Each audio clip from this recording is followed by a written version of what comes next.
Item ಯಾವುದೇ ಇರಲಿ try ಮಾಡಿ ಆಚಿ ಚಿಕನ್ ಮಸಾಲಾ. ಆಚಿ ಚಿಕನ್ ಮಸಾಲಾ.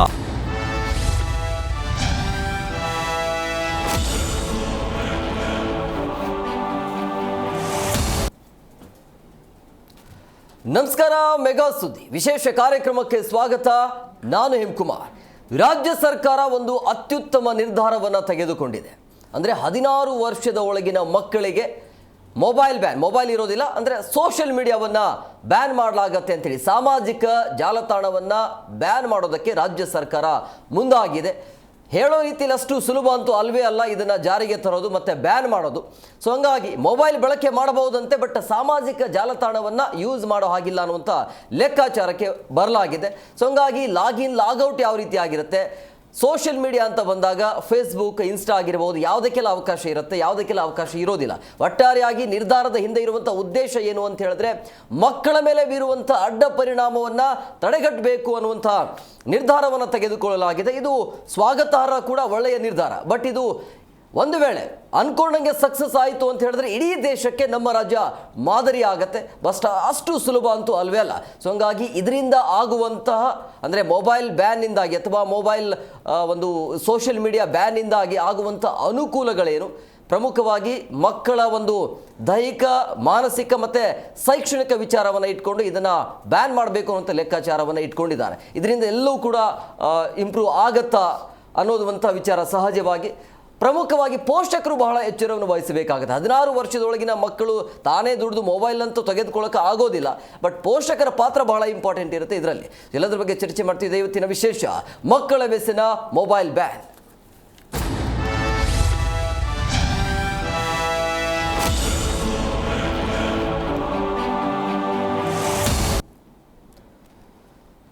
ಸಿಎಂ ಸಿದ್ದರಾಮಯ್ಯ ನೇತೃತ್ವದಲ್ಲಿ ನಿನ್ನೆ ಮಹತ್ವದ ಬಜೆಟ್ ಮಂಡನೆ ಆಗತ್ತೆ. ಅದು ದಾಖಲೆಯ ಬಜೆಟ್ ಆಗತ್ತೆ. ಅದರ ಜೊತೆಗೆ ಒಂದು ಮಾದರಿಯಾಗುವಂಥ ಒಂದು ನಿರ್ಧಾರಕ್ಕೆ ಬಂದಿರುವಂಥದ್ದು ಮೊಬೈಲನ್ನು ಬ್ಯಾನ್ ಮಾಡಬೇಕು. ಅಂದರೆ ಮೊಬೈಲ್ ಇರುತ್ತೆ, ಬಟ್ ಕೆಲವೊಂದಿಷ್ಟು ಸೋಷಿಯಲ್ ಮೀಡಿಯಾ ಅಪ್ಲಿಕೇಶನ್ಗಳು ಇರ್ತಾವಲ್ಲ, ಅದನ್ನು ಬ್ಯಾನ್ ಮಾಡಬೇಕು ಅನ್ನುವಂಥ ಲೆಕ್ಕಾಚಾರಕ್ಕೆ ಬರಲಾಗಿದೆ. ಅಂದರೆ ಸಾಮಾಜಿಕ ಜಾಲತಾಣ ಟ್ವಿಟರ್, ಫೇಸ್ಬುಕ್, ಇನ್ಸ್ಟಾ ಮತ್ತು ಯೂಟ್ಯೂಬ್ ಇದಕ್ಕೆ ಅವಕಾಶ ಇರೋದಿಲ್ಲ ಅಂಥೇಳಿ. ಆದರೆ ಈಗಿನ ಹುಟ್ಟೋ ಮಕ್ಕಳಿಗೂ ಕೂಡ ಪೋಷಕರು ಮೊಬೈಲನ್ನು ಕೊಡ್ತಿದ್ದಾರೆ. ಬಟ್ ಇದನ್ನು ಪೋಷಕರು ಹೇಗೆ ನೋಡ್ತಾರೆ ಅನ್ನುವಂಥದ್ದು ಮೇಲ್ನೋಟಕ್ಕೆ ಓಕೆ ಅಂತ ಅನಿಸ್ತಾ ಇದೆ, ಬಟ್ ಪೋಷಕರಿಗೆ ಇರುವಂಥ ಸವಾಲು ಇದು. ಸೊ ಹಂಗಾಗಿ ಮಕ್ಕಳಿಗೆ ಮೊಬೈಲ್ ನಿಷೇಧ ಜಾರಿ ಮಾಡೋದು ಅಷ್ಟು ಸುಲಭ ಅಂತೂ ಅಲ್ವೇ ಅಲ್ಲ. ಇದು ಸಾಧ್ಯವೇ ಅನ್ನುವಂಥ ಪ್ರಶ್ನೆ ಸಹಜವಾಗಿ ಹುಟ್ಕೊಳ್ತಾ ಇದೆ. ಮೊಬೈಲ್ ವ್ಯಸನಕ್ಕೆ ಬಲಿಯಾಗದಿರೋರು ಯಾರು ಅಂತೇಳಿ, ಯಾಕಂದರೆ ಪ್ರತಿಯೊಬ್ಬರ ಕೈಯಲ್ಲೂ ಕೂಡ ಈಗ ಮೊಬೈಲ್ ಇದೆ. ಸೊ ಹಂಗಾಗಿ ಮೊಬೈಲನ್ನು ಬಿಟ್ಟು ಹೇಗೆ ಆ ಒಂದು ಪ್ರಯತ್ನ ಪೋಷಕರಿಂದ ಆಗಿರ್ಬೋದು ಅಥವಾ ಈ ಕಾನೂನಲ್ಲಿ ಹೇಗೆ ಅದು ಸಾಧ್ಯ ಆಗತ್ತೆ ಅನ್ನೋದು. ಪುಟ್ಟ ಮಕ್ಕಳಿಗೆ ಮೊಬೈಲೇ ಒಂಥರ ಆಟಿಕೆಯಾಗಿ ಪರಿವರ್ತನೆ ಆಗ್ತಾ ಇದೆ.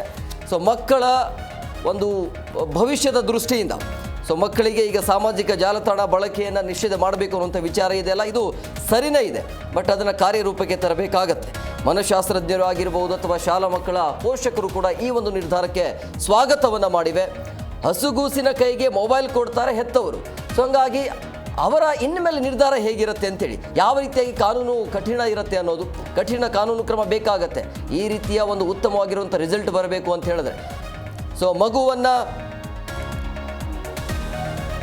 ರಮಿಸಲು ಪೋಷಕರಿಗೆ ಸಹಜವಾಗಿ ಮೊಬೈಲ್ ಅನ್ನೋದು ಒಂಥರ ಸುಲಭದ ಸಾಧನ ಅನ್ನುವಂಥನ್ನು ಕೂಡ ಹೇಳ್ಬೋದು. ಅಂದರೆ ಮೊಬೈಲ್ ಒಂದು ಚಿಕ್ಕ ಮಗು ಅಳ್ತಾ ಕೂತ್ರೆ ಸಾಕು, ಆ ಮಗುವಿಗೆ ಕೈಯಲ್ಲಿ ಒಂದು ಫೋನ್ ಕೊಟ್ಬಿಟ್ರೆ ಸಾಕು, ಆ ಮಗು ಸೈಲೆಂಟ್ ಆಗಿಬಿಡುತ್ತೆ. ಸೊ ಇದು ಎಲ್ಲೋ ಒಂದು ಕಡೆ ಪೋಷಕರೇ ಇದನ್ನು ಮೇಲೆ ಬಿದ್ದು ಮಾಡ್ತಾ ಇರೋಂಥದ್ದು. ಮಕ್ಕಳಿಗೆ ಏನು ಬೇಡ, ನಮ್ಮ ತಂಟೆಗೆ ಬರದೇ ಇದ್ದರೆ ಸಾಕು, ಒಂದು ಮಗುವಿಗೆ ಏನಾದರೂ ನೋಡ್ಕೊಳ್ಳಿ, ಒಟ್ಟಿನಲ್ಲಿ ಮೊಬೈಲ್ ಕೊಟ್ಬಿಟ್ರೆ ಸಾಕು ಅಂತೇಳಿ. ಅಂದರೆ ಮೊಬೈಲ್ ಕೊಟ್ಟರೆ ಈಗಿನ ಮಕ್ಕಳು ಊಟ ಮಾಡ್ತವೆ, ಇಲ್ಲಾಂದರೆ ಊಟ ಮಾಡೋದೇ ಇಲ್ಲ, ಆ ರೀತಿಯ ಪರಿಸ್ಥಿತಿ ಇದೆ. ಆದರೆ ಈ ತೆಗೆದುಕೊಂಡಿರುವಂಥ ನಿರ್ಧಾರ ಇದೆಯಲ್ಲ, ರಾಜ್ಯ ಸರ್ಕಾರ ತೆಗೆದುಕೊಂಡಿರುವಂಥ ನಿರ್ಧಾರ ಇದು ಸ್ವಾಗತಾರ್ಹ, ಒಳ್ಳೆಯ ನಿರ್ಧಾರ. ಸಹಜವಾಗಿ ಇದು ಒಂದು ವೇಳೆ ಜಾರಿ ಆಯಿತು ಅಂತ ಹೇಳಿದ್ರೆ ಒಂದು ಒಳ್ಳೆಯ ನಿರ್ಧಾರ ಆಗುತ್ತೆ. ಜೊತೆಗೆ ಇಡೀ ದೇಶದಲ್ಲೇ ಮಾದರಿ ಆಗುತ್ತೆ. ಮೊದಲು ಆಸ್ಟ್ರೇಲಿಯಾ ಇತ್ತು, ಅಲ್ಲೂ ಕೂಡ ಜಾರಿ ಮಾಡಲಾಗಿದೆ, ಸಕ್ಸಸ್ ಆಗಿದೆ ಅಂತೆ. ಬಟ್ ಅದನ್ನು ಒಂದು ಎಕ್ಸ್ಪೆರಿಮೆಂಟ್ ಮಾಡೋದಕ್ಕೆ ರಾಜ್ಯ ಸರ್ಕಾರ ಈಗ ಮುಂದಾಗಿದೆ. ನೋಡೋಣ ಏನೆಲ್ಲ ಆಗುತ್ತೆ ಅಂತೇಳಿ. ಪ್ರಮುಖವಾಗಿ ಈ ಬಗ್ಗೆ ಮಾತನಾಡೋದಕ್ಕೆ ಅತಿಥಿ ಅವರು ಜಾಯ್ನ್ ಆಗಿದ್ದಾರೆ. ನಾನು ಅವ್ರನ್ನ ಕಾರ್ಯಕ್ರಮಕ್ಕೆ ವೆಲ್ಕಮ್ ಮಾಡ್ತೀನಿ. ಮೊದಲನೇದಾಗಿ ಮಕ್ಕಳ ಹಕ್ಕು ಹೋರಾಟಗಾರರಾಗಿರುವಂಥ ಹೇಮಂತ್ ಕುಮಾರ್ ಅವರು ಜಾಯ್ನ್ ಆಗಿದ್ದಾರೆ. ಸರ್, ಕಾರ್ಯಕ್ರಮಕ್ಕೆ ಆತ್ಮೀಯವಾದಂಥ ಸ್ವಾಗತ. ಹಾಗೇನೆ ಮನಃಶಾಸ್ತ್ರಜ್ಞರಾಗಿರುವಂಥ ಮನ್ವಿತಾ ಮಾಸ್ಕೋಡ್ ಅವರು, ಮೇಡಮ್ ಅವರೇ, ತಮಗೂ ಕೂಡ ಕಾರ್ಯಕ್ರಮಕ್ಕೆ ಆತ್ಮೀಯವಾದಂಥ ಸ್ವಾಗತ. ನಮಸ್ಕಾರ. ಇನ್ನು ಮಕ್ಕಳ ಕಲ್ಯಾಣ ಸಮಿತಿಯ ಮಾಜಿ ಸದಸ್ಯರಾಗಿರುವಂಥ ಕುಮಾರಿ ರಜನಿ ಅವರು, ಮೇಡಮ್, ತಮಗೂ ಕೂಡ ಕಾರ್ಯಕ್ರಮಕ್ಕೆ ಆತ್ಮೀಯವಾದಂಥ ಸ್ವಾಗತ. ಎಸ್ ಹೇಮಂತ್ ಸರ್, ನಾನು ನಿಮ್ಮ ಹತ್ರನೇ ಬರ್ತೀನಿ. ಅಂದರೆ 16 ವರ್ಷದ ಒಳಗಿನ ಮಕ್ಕಳಿಗೆ ಈ ಒಂದು ಸೋಷಿಯಲ್ ಮೀಡಿಯಾವನ್ನು, ಸಾಮಾಜಿಕ ಜಾಲತಾಣವನ್ನು ಬಂದ್ ಮಾಡಬೇಕು ಅನ್ನೋ ನಿರ್ಧಾರ ಇದು ಸ್ವಾಗತಾರ್ಹ, ಅತ್ಯುತ್ತಮವಾಗಿರುವಂಥ ನಿರ್ಧಾರ. ಬಟ್ ನೀವು ಮಕ್ಕಳ ಹೋರಾಟಗಾರರಾಗಿ ಈ ನಿರ್ಧಾರದ ಬಗ್ಗೆ ನಿಮ್ಮ ಅಭಿಪ್ರಾಯ ಏನು? ಖಂಡಿತ ಒಳ್ಳೆಯ ನಿರ್ಧಾರ, ಅವರಿಗೆ ನಾವು ಅಭಿನಂದಿಸೋಣ. ನಾನು ಈ 2 ಮಾತನ್ನ ಹೇಳೋದಕ್ಕೆ ಇಷ್ಟಪಡ್ತೀನಿ. ಮುಖ್ಯವಾಗಿ ಒಂದು, ಪ್ರತಿ ಸಲ ಬಜೆಟ್ ಮಂಡನೆ ಆಗುವಾಗ ವೋಟ್ ಬ್ಯಾಂಕ್ ಬಜೆಟ್ ಅಂತ ಸಾಮಾನ್ಯವಾಗಿ ಮಾತಾಡ್ಕೊಳ್ತಾರೆ. ಆದರೆ ಇದರಲ್ಲಿ ಯಾವುದೇ ವೋಟ್ ಬ್ಯಾಂಕ್ ಇಲ್ದಲೆ ಮಕ್ಕಳ ಸದುದ್ದೇಶ, ಮಕ್ಕಳ ರಕ್ಷಣೆ, ಮಕ್ಕಳ ಸುರಕ್ಷತೆ, ಆರೋಗ್ಯ ಕಾಳಜಿ ಇಟ್ಕೊಂಡು ಈ ನಿರ್ಧಾರನ ತಗೊಂಡಿದ್ದಾರೆ. ಇದು ಸ್ವಾಗತಾರ್ಹ. ಆದರೆ ಈ ನಿರ್ಧಾರ ತಗೊಳ್ಳೋ ಪ್ರಕ್ರಿಯೆ ಇದೆಯಲ್ಲ, ಅದಕ್ಕೆ ನಮ್ಮ ಅಸಮಾಧಾನ ಇದೆ. ಏನಂದರೆ, ಕಾನೂನು ಚೌಕಟ್ಟು, ಸಂವಿಧಾನ ಬಗ್ಗೆ ಮಾತಾಡ್ತಾರೆ. ಸಂವಿಧಾನದ ಅಡಿನಲ್ಲೇ ಯಾವುದೇ ಕಾನೂನು, ನೀತಿ, ನಿಯಮ ರೂಪಿಸಬೇಕಾದ್ರೆ ಮಕ್ಕಳ ಅಭಿಪ್ರಾಯಗಳನ್ನ ಕೇಳಬೇಕು ಅಂತ ಇದೆ. ಇವ್ರ ಮನಸ್ಸಲ್ಲಿ ಇರ್ಬೋದು ಏನಂದರೆ, ಇವ್ರ ಮಕ್ಕಳು ಇವ್ರು ಏನಕ್ಕೆ ಕೇಳಬಾರ್ದು, ಇವರು ಅಲ್ಲ ಅಂತ. ಮತ್ತು ಇನ್ನೊಂದು, ಸಾಮಾನ್ಯವಾಗಿ ಮಕ್ಕಳು ಮುಂದಿನ ಪ್ರಜೆಗಳು ಅಂತ ತಿಳ್ಕೊಂಡಿದ್ದಾರೆ. ಸಂವಿಧಾನದ ವಿಧಿ 5ರಲ್ಲಿ ಸ್ಪಷ್ಟವಾಗಿ ಬರೆದಿದೆ, ನಮ್ಮ ದೇಶದಲ್ಲಿ ಹುಟ್ಟತಕ್ಕಂಥ ಎಲ್ಲ ಮಕ್ಕಳು ಭಾರತದ ಪ್ರಜೆಗಳು ಅಂತ. ಅವರು ಪ್ರಜೆಗಳೇ. ಯುನೈಟೆಡ್ ನೇಷನ್ಸು ಎಲ್ಲ ಮಕ್ಕಳು 18 ವರ್ಷದ ಒಳಗಡೆ ಎಲ್ಲ ಮಕ್ಕಳು, ಇವರು 16 ಮಾಡಿದ್ದಾರೆ, 18 ಮಾಡೋದು ಒಳಿತು.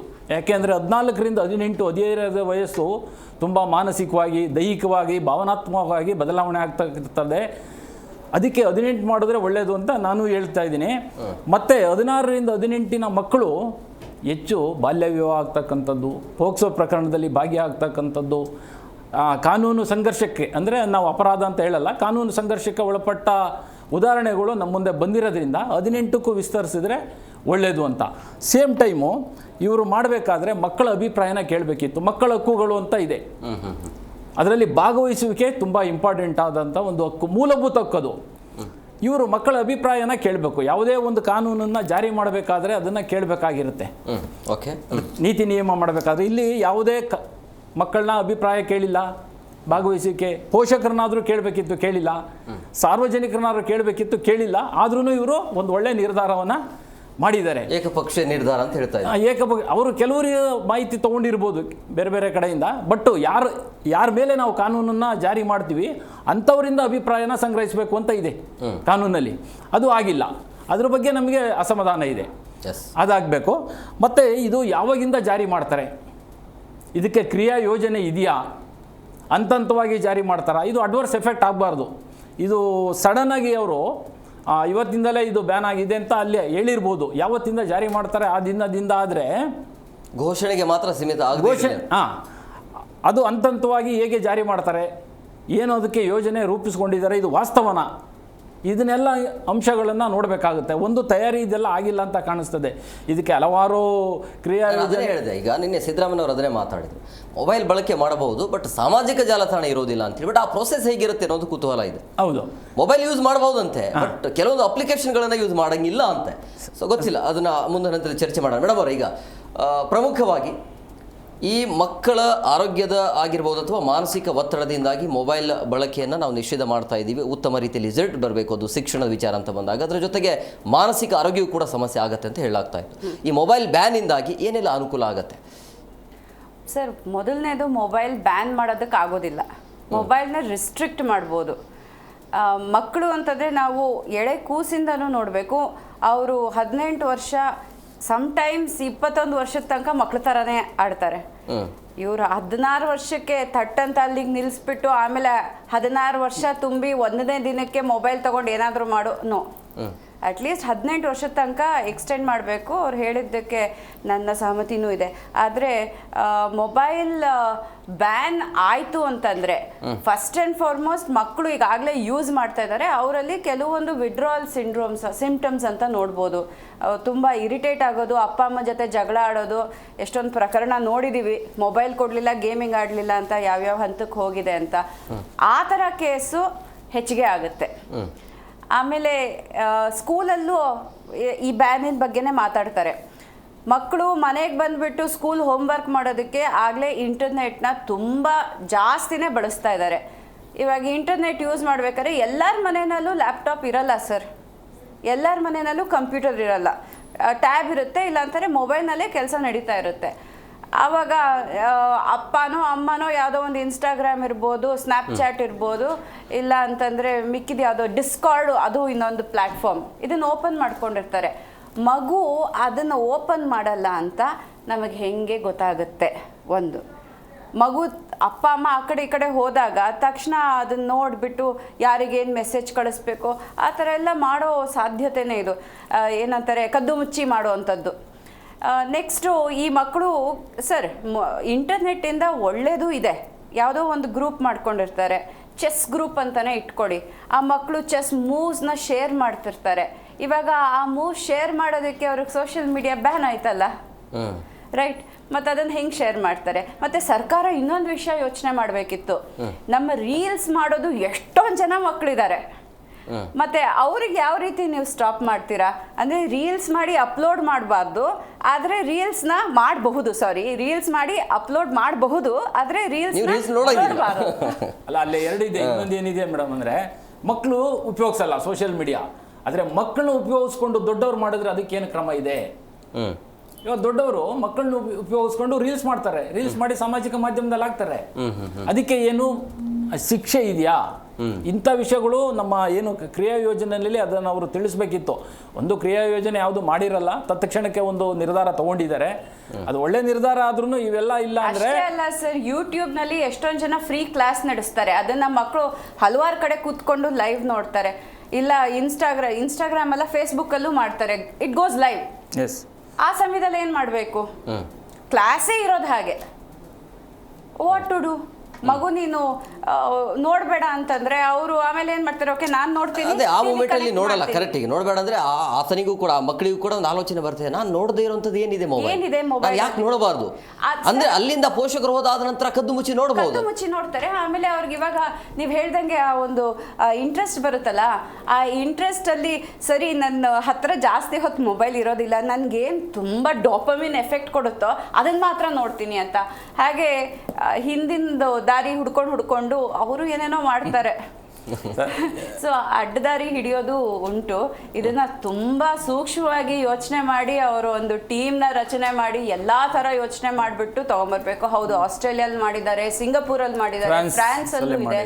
ಬಟ್ ಏಕಾಏಕಿ ಒಂದಿನ ಆಗಲಿಲ್ಲ, ತುಂಬಾ ಅಧ್ಯಯನ ಮಾಡಿದ್ರು ಯಾವ ರೀತಿ ಅದನ್ನ ತಡಿಬಹುದು ಅಂತ. ಮೊಬೈಲ್ ಬ್ಯಾನ್ ಸ್ಕೂಲ್ನಲ್ಲಿ ಎಷ್ಟೊಂದು ಕಡೆ ಆಗಲೇ ಆಗಿದೆ. ಅಂದರೆ ಬ್ಯಾನ್ ಅಂದರೆ ಯೂಸ್ ಮಾಡೋ ಹಾಗಿಲ್ಲ ಅಂತ, ಟೀಚರ್ ಸಹ ಯೂಸ್ ಮಾಡೋಂಗಿಲ್ಲ. ಸೋಷಿಯಲ್ ಮೀಡಿಯಾ ಸ್ಕೂಲಿಂದ ಹೊರಗೆ ಬಂದ ತಕ್ಷಣ ಒಂದು ಆಟೋ ಬುಕ್ ಮಾಡಬೇಕು ಇನ್ನೊಂದಕ್ಕೆ ಅಂತ ಮಕ್ಕಳು ತಗೊಂಡೇ ಹೋಗ್ತಾರೆ. ಪೇರೆಂಟ್ಸ್ ವರ್ಕಿಂಗ್ ಇರ್ತಾರೆ, ಏನು ಮಾಡ್ತಾರೆ? ಅವ್ರ ಮೊಬೈಲ್ ಬಳಕೆ ಯೂಸ್ ಮಾಡಬೇಡಿ ಅಂತ ಹೇಳಿಲ್ಲ. Correct sir. ಆ ಟೈಮ್ನಲ್ಲಿ ತಗೊಂಡಾಗ ಯಾರು ಏನು ಬೇಕಿರೋ ಮಕ್ಕಳು ನೋಡಬಹುದು. ಇದು ತುಂಬ ಕಷ್ಟ ಇದೆ ರೆಗ್ಯುಲೇಟ್ ಮಾಡೋದಕ್ಕೆ. ಆಸ್ಟ್ರೇಲಿಯಾನಲ್ಲಿ ಏನು ಮಾಡಿದ್ದಾರೆ ಅಂತಂದರೆ ಮೊಬೈಲ್ನ ಯೂಸ್ ಮಾಡಬಾರ್ದು. ಸಿಂಗಾಪುರಲ್ಲಿ 10 ಗಂಟೆ 10 PM ಎಲ್ಲ ಥರ social media it will get restricted. ಅದು ಸಹ ಬ್ಯಾನ್ ಮಾಡಿಲ್ಲ. It is a healthy control. Balance ಮಾಡಕ್ಕೆ ನೋಡಿದ್ದಾರೆ. ನೀವು ಸಿಂಗಾಪುರಲ್ಲಿ ಇದ್ದೀರಾ, ನಾನು ನಿಮ್ಗೇನೋ ಒಂದು ಮೆಸೇಜ್ ಕಳಿಸ್ಬೇಕು, 10 ಗಂಟೆ 1 ನಿಮಿಷ ಆಯಿತು, ನಿಮ್ಮ ಫೋನ್ ರಿಂಗ್ ಆಗೋದಿಲ್ಲ. ಆ ಥರ ಆದರೆ ಈ ಥರ ಮನ್ವಿತಾ ಅವರು ನಿಮಗೆ ಕಾಲ್ ಮಾಡಿದ್ರು ಅಂತ ಒಂದು ನೋಟಿಫಿಕೇಶನ್ ಬರುತ್ತೆ. ಆಮೇಲೆ ನಿಮಗೆ ಬಿಟ್ಟಿದ್ದು ವಾಪಸ್ ಕಾಲ್ ಮಾಡ್ತಿರೋ ಅಥವಾ ಇಗ್ನೋರ್ ಮಾಡ್ತಿರೋ ಅಂತ. ಈ ಥರ ರೆಗ್ಯುಲೇಟ್ ಮಾಡಿ ರಿಸ್ಟ್ರಿಕ್ಟ್ ಮಾಡಿದ್ರೆ ಉತ್ತಮ.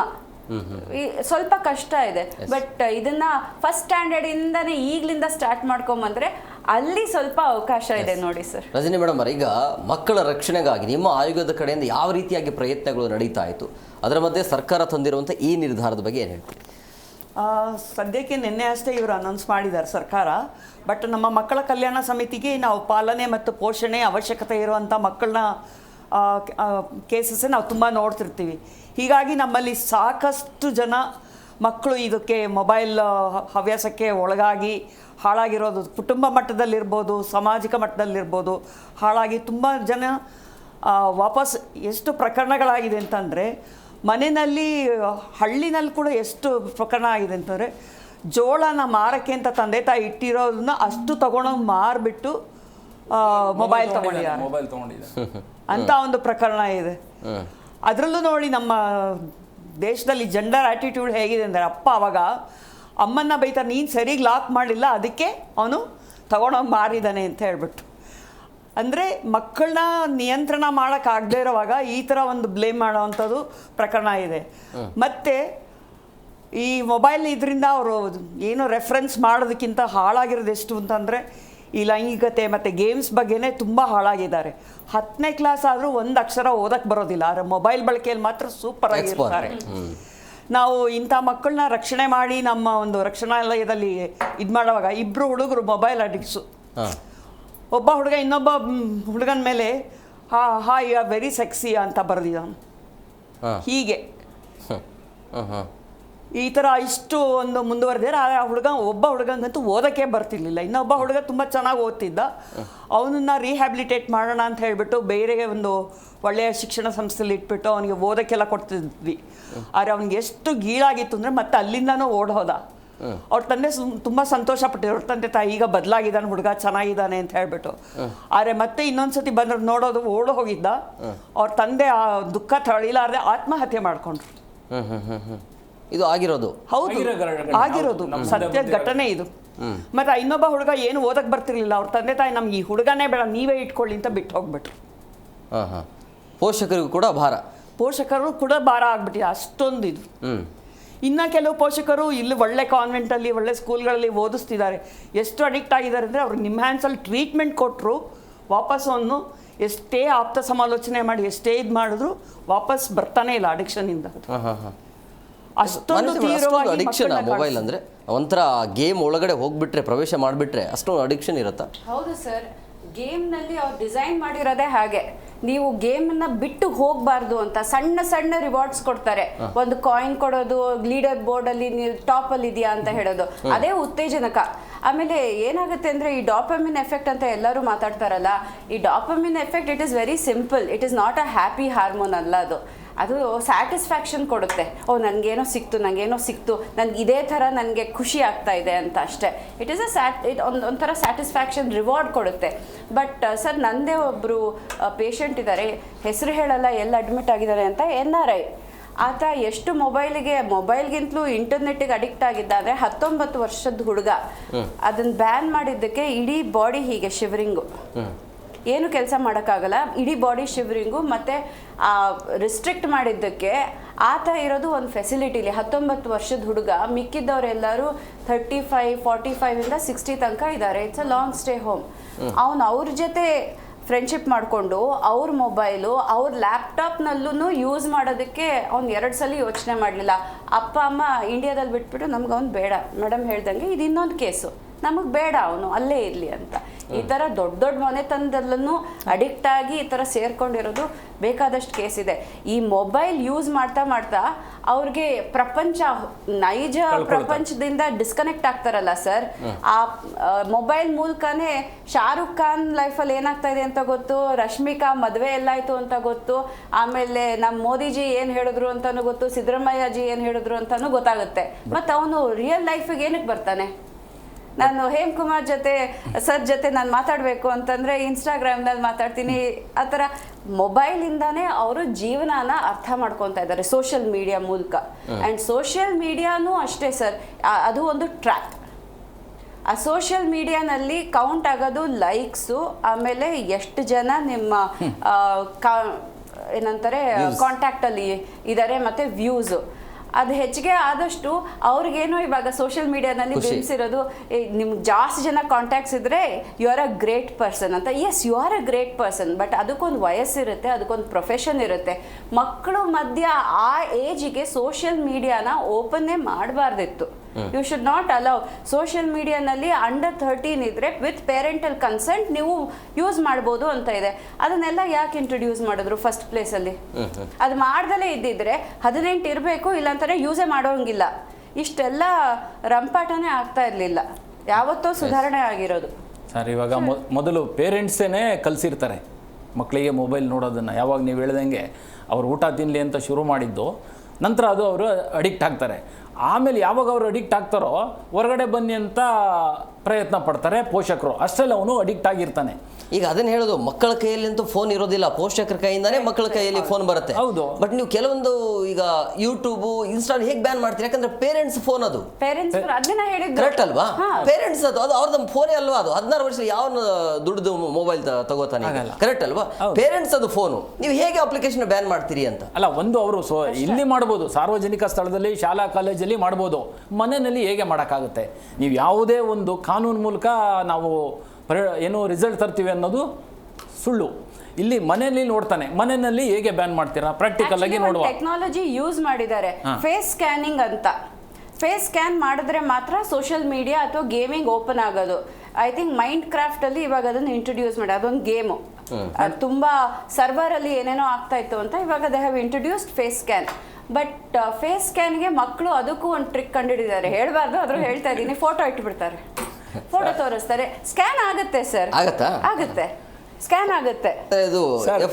ನಾನು ಮಲಗಿದ್ರೆ ಮಗಳು ಇದು ಫೋಟೋ ಸ್ಕ್ಯಾನ್ ಆಗ್ತದೆ, ನನ್ನ ಮುಂದೆ ಇಟ್ಕೊಂಡಿರ್ತಾಳೆ ಮಲಗಿದ್ರೆ, ಆನ್ ಮಾಡ್ಕೊಂಡು ಅವಳು ನೋಡ್ತಾಳೆ. ಅಲ್ಲ, ನಿಮಗಿಂತ ಮಕ್ಕಳು ಕಿಲಾಡಿ ಇರ್ತಾರೆ ಇದು ಬಳಕೆನಲ್ಲಿ ಗೊತ್ತಿಲ್ದಂಗೆ, ಮಕ್ಕಳ ಮುಂದೆ ಗೊತ್ತಿಲ್ದಂಗೆ ನೀವು ಲಾಕ್ ಅನ್ಲಾಕ್ ಮಾಡಿ, ನಿಮ್ಗೆ ಗೊತ್ತಿಲ್ದಂಗೆ ಅವರು ಅಬ್ಸರ್ವೇಷನ್ ಇರುತ್ತೆ. ಇಲ್ಲದೆ ಇರೋ ಟೈಮಲ್ಲಿ ಅದೇ ಲಾಕ್ ಅವರು ಆನ್ ಮಾಡಿರ್ತಾರೆ. ಅವ್ರು ಹಿಂದೆ ನೋಡ್ಕೊಂಡು ಇಲ್ಲಿ ಯಾವ ಬಟನ್ ಒತ್ತುತ್ತಾನೆ, ಯಾವ ನಂಬರ್ ಅಂತ ಹಿಂದೆ ನಿಂತ್ಕೊಂಡು ನೋಡ್ತಾ ಇರ್ತಾರೆ. ಹಿಂದ್ಗಡೆ ನಿಂತ್ಕೊಂಡು ನೋಡೋದ್ ಬೇಕಿಲ್ಲ ಸರ್, ನಮ್ ಬೆರಳು ಎಲ್ಲ ಹೋಗುತ್ತೆ ಅಂತಾನೆ ಅದನ್ನೇ ಹೇಳೋದು. ಹಿಂದೆ ನೋಡ್ತಾರೆ ಅಂದ್ರೆ ಬೆರಳು ಯಾವ ನಂಬರ್ ಟಚ್ ಮಾಡ್ತಾರೆ ಅಂತ. ಅತಿ ಬುದ್ಧಿವಂತರಾಗ್ಬಿಟ್ಟು. ಮತ್ತೆ ಇದು ಎಷ್ಟು ಎಫೆಕ್ಟ್ ಅಂದ್ರೆ ಡ್ರಗ್ಸ್ ತರನೇ ಎಫೆಕ್ಟ್. ನಮ್ಮ ಮುಂದೆ ಮೇಡಮ್ ಹೇಳಿದ್ರು, ನಾವು ಇನ್ಫ್ಯಾಕ್ಟ್ ನಾವು 1 ವರ್ಷದ ಹಿಂದೆ ಈ ಥರ ಬ್ಯಾನ್ ಮಾಡೋದಕ್ಕೆ ಬರೀರಿ ಅಂತ ಮೇಡಮ್ ಅವರೇ ಸಜೆಷನ್ ನಮ್ಗೆ ಹೇಳಿದ್ರು. ನಾವು ಮಾತಾಡಿದ್ದು ನಮ್ಮ ಕಮಿಟಿನಲ್ಲಿ. ನಮ್ಮ ಮುಂದೆ ಒಂದು ಹುಡುಗ ಪೇರೆಂಟ್ಸ್ ಕರ್ಕೊಂಡ್ಬರ್ತಾರೆ, ಸ್ಕೂಲ್ಗೆ ಹೋಗೋದು ಬಿಟ್ಟು ಮನೆಯಲ್ಲಿ ರೂಮಲ್ಲಿ ಲಾಕ್ ಹಾಕ್ಕೊಂಡು ನೋಡ್ತಾನೆ ಅಂತ. ಅವನು ಹೆಂಗಿದ್ದಾನೆ ಅಂದರೆ, ಇಷ್ಟು ಅವನು ಸೋಷಿಯಲ್ ಸಾಮಾಜಿಕ ಯಾರು ಇಲ್ಲ ಅವ್ರ ಜೊತೆ, ಒಬ್ಬನೇ ರೂಮಲ್ಲಿ ನೋಡ್ತಾನೆ. ಏನು ನೋಡ್ತಾ ಇರ್ಬೋದು, ಎಷ್ಟು ಗಂಟೆಗಟ್ಟಲೆ ನೋಡ್ಬೋದು. ಆಮೇಲೆ ನಾವು ಒಂದು ಸಜೆಷನ್ ಕೊಟ್ಟು, ನೀವು ನೆಟ್ಟನ್ನು ಇದು ಮಾಡಿ ಅಂತ. ನೆಟ್ ಇದು ಮಾಡಿದ್ರೆ, ನೆಟ್ ಹಾಕಿಸ್ಲಿಲ್ಲ ಅಂದರೆ ನಾನು ಇದು ಮಾಡ್ತೀನಿ, ನೆಟ್ ಹಾಕಿಸ್ಕೊಟ್ರು. ಆಮೇಲೆ ಇನ್ನೊಂದು ಪ್ರಕರಣ ಬರ್ತದೆ, ಅವನು ಮೊಬೈಲು, ಶಾಲೆಗೆ ಹೋಗಲ್ಲ, ಬರೀ ಮೊಬೈಲು. ಆಯಿತು, ನಿಮ್ಮ ಸ್ಮಾರ್ಟ್ ಫೋನ್ ಅಲ್ವಾ, ಕೀಪ್ಯಾಡ್ ಬಳಸಿ ಅಂತ ಹೇಳಿದ್ರು. ಕೀಪ್ಯಾಡನ್ನು ಅವರು ತಂದಿದ್ದಾರೆ, ಮತ್ತೆ ಅವ್ನು ಗಲಾಟೆ ಮಾಡಿಸಿ ಇದೇ ಫೋನ್ ತರಿಸ್ಕೊಳ್ತಾರೆ. ಅಂದರೆ ಮಕ್ಕಳು ಅಷ್ಟು ಬ್ಲ್ಯಾಕ್ ಮೇಲ್ ಮಾಡ್ತಾರೆ.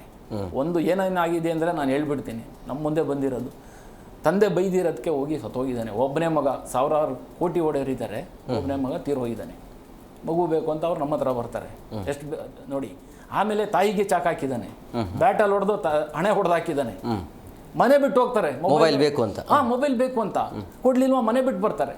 ಬಂದವ್ರನ್ನ ನಾವು ಹಿಡಿದು ರಿಪ್ಯಾಟ್ರೇಷನ್ ಮಾಡಿದ್ದೀವಿ. ಆದರೆ ಇಷ್ಟೆಲ್ಲ ಅಡ್ವರ್ಸ್ ಎಫೆಕ್ಟ್ ಇದೆ. ಈ ಸಡನ್ನಾಗಿ ನಿಲ್ಲಿಸಿದ್ರು ಈ ಥರದ್ದು ಆಗ್ಬೋದು.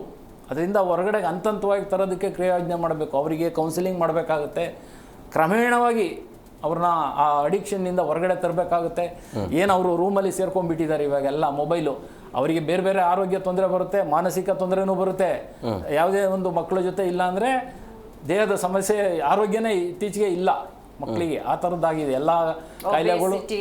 ಒಬೆಸಿಟಿ ಬರ್ತದೆ, ಹಾರ್ಟ್ ಅಟ್ಯಾಕ್, ಕ್ಯಾನ್ಸರ್ ಇವೆಲ್ಲ ಜಾಸ್ತಿ ಆಗ್ತಾ ಇರೋದು ಏನಕ್ಕೆ? ರೇಡಿಯೇಷನ್ ಇರುತ್ತಲ್ಲ, ಇದು ರೇಡಿಯೇಷನ್ ಒಳ್ಳೇದಲ್ಲ ಸರ್. ಮುಂಬೈನಲ್ಲಿ ಒಂದು ಕೇಸ್ ಇತ್ತು, ಗರ್ಭಿಣಿ ಹೆಂಗಸು ಅಪಾರ್ಟ್ಮೆಂಟಲ್ಲಿದ್ದಾರೆ, ಸಡನ್ ಆಗಿ ಅವ್ರಿಗೆ ಅಬಾರ್ಷನ್ ಆಗ್ತಾ ಇತ್ತು. ಯಾಕೆ ಅಂತ ನೋಡಕ್ಕೆ ಹೋದರೆ, ಅವರು ಅಪಾರ್ಟ್ಮೆಂಟ್ ಇದ್ದಿದ್ದ ಕಾರ್ನರಲ್ಲಿ ಒಂದು ಟವರ್ ಇತ್ತು. ಟವರ್ ಪಕ್ಕನೇ ಇವ್ರದ್ದು ಅಪಾರ್ಟ್ಮೆಂಟ್ ಇರೋದು, ಹಿಂಗೆ ಎಕ್ಸ್ಟೆಂಡ್ ಆಗಿದೆ. ಅವ್ರಿಗೆ ಗರ್ಭನೇ ನಿಲ್ತಾ ಇರಲಿಲ್ಲ. ಅದಾದಮೇಲೆ ಆಕೆ ಒಂದು ದಿಟ್ಟವಾದ ಹೆಜ್ಜೆ ತಗೊಂಡು, ನಾನು ನನ್ನ ಮಗುನ ಬೆಳೆಸ್ಬೇಕು ಅಂತಂದರೆ ಈ ಮನೆಯಿಂದ ಹೊರಗೆ ಹೋಗಬೇಕು ಅಂತ.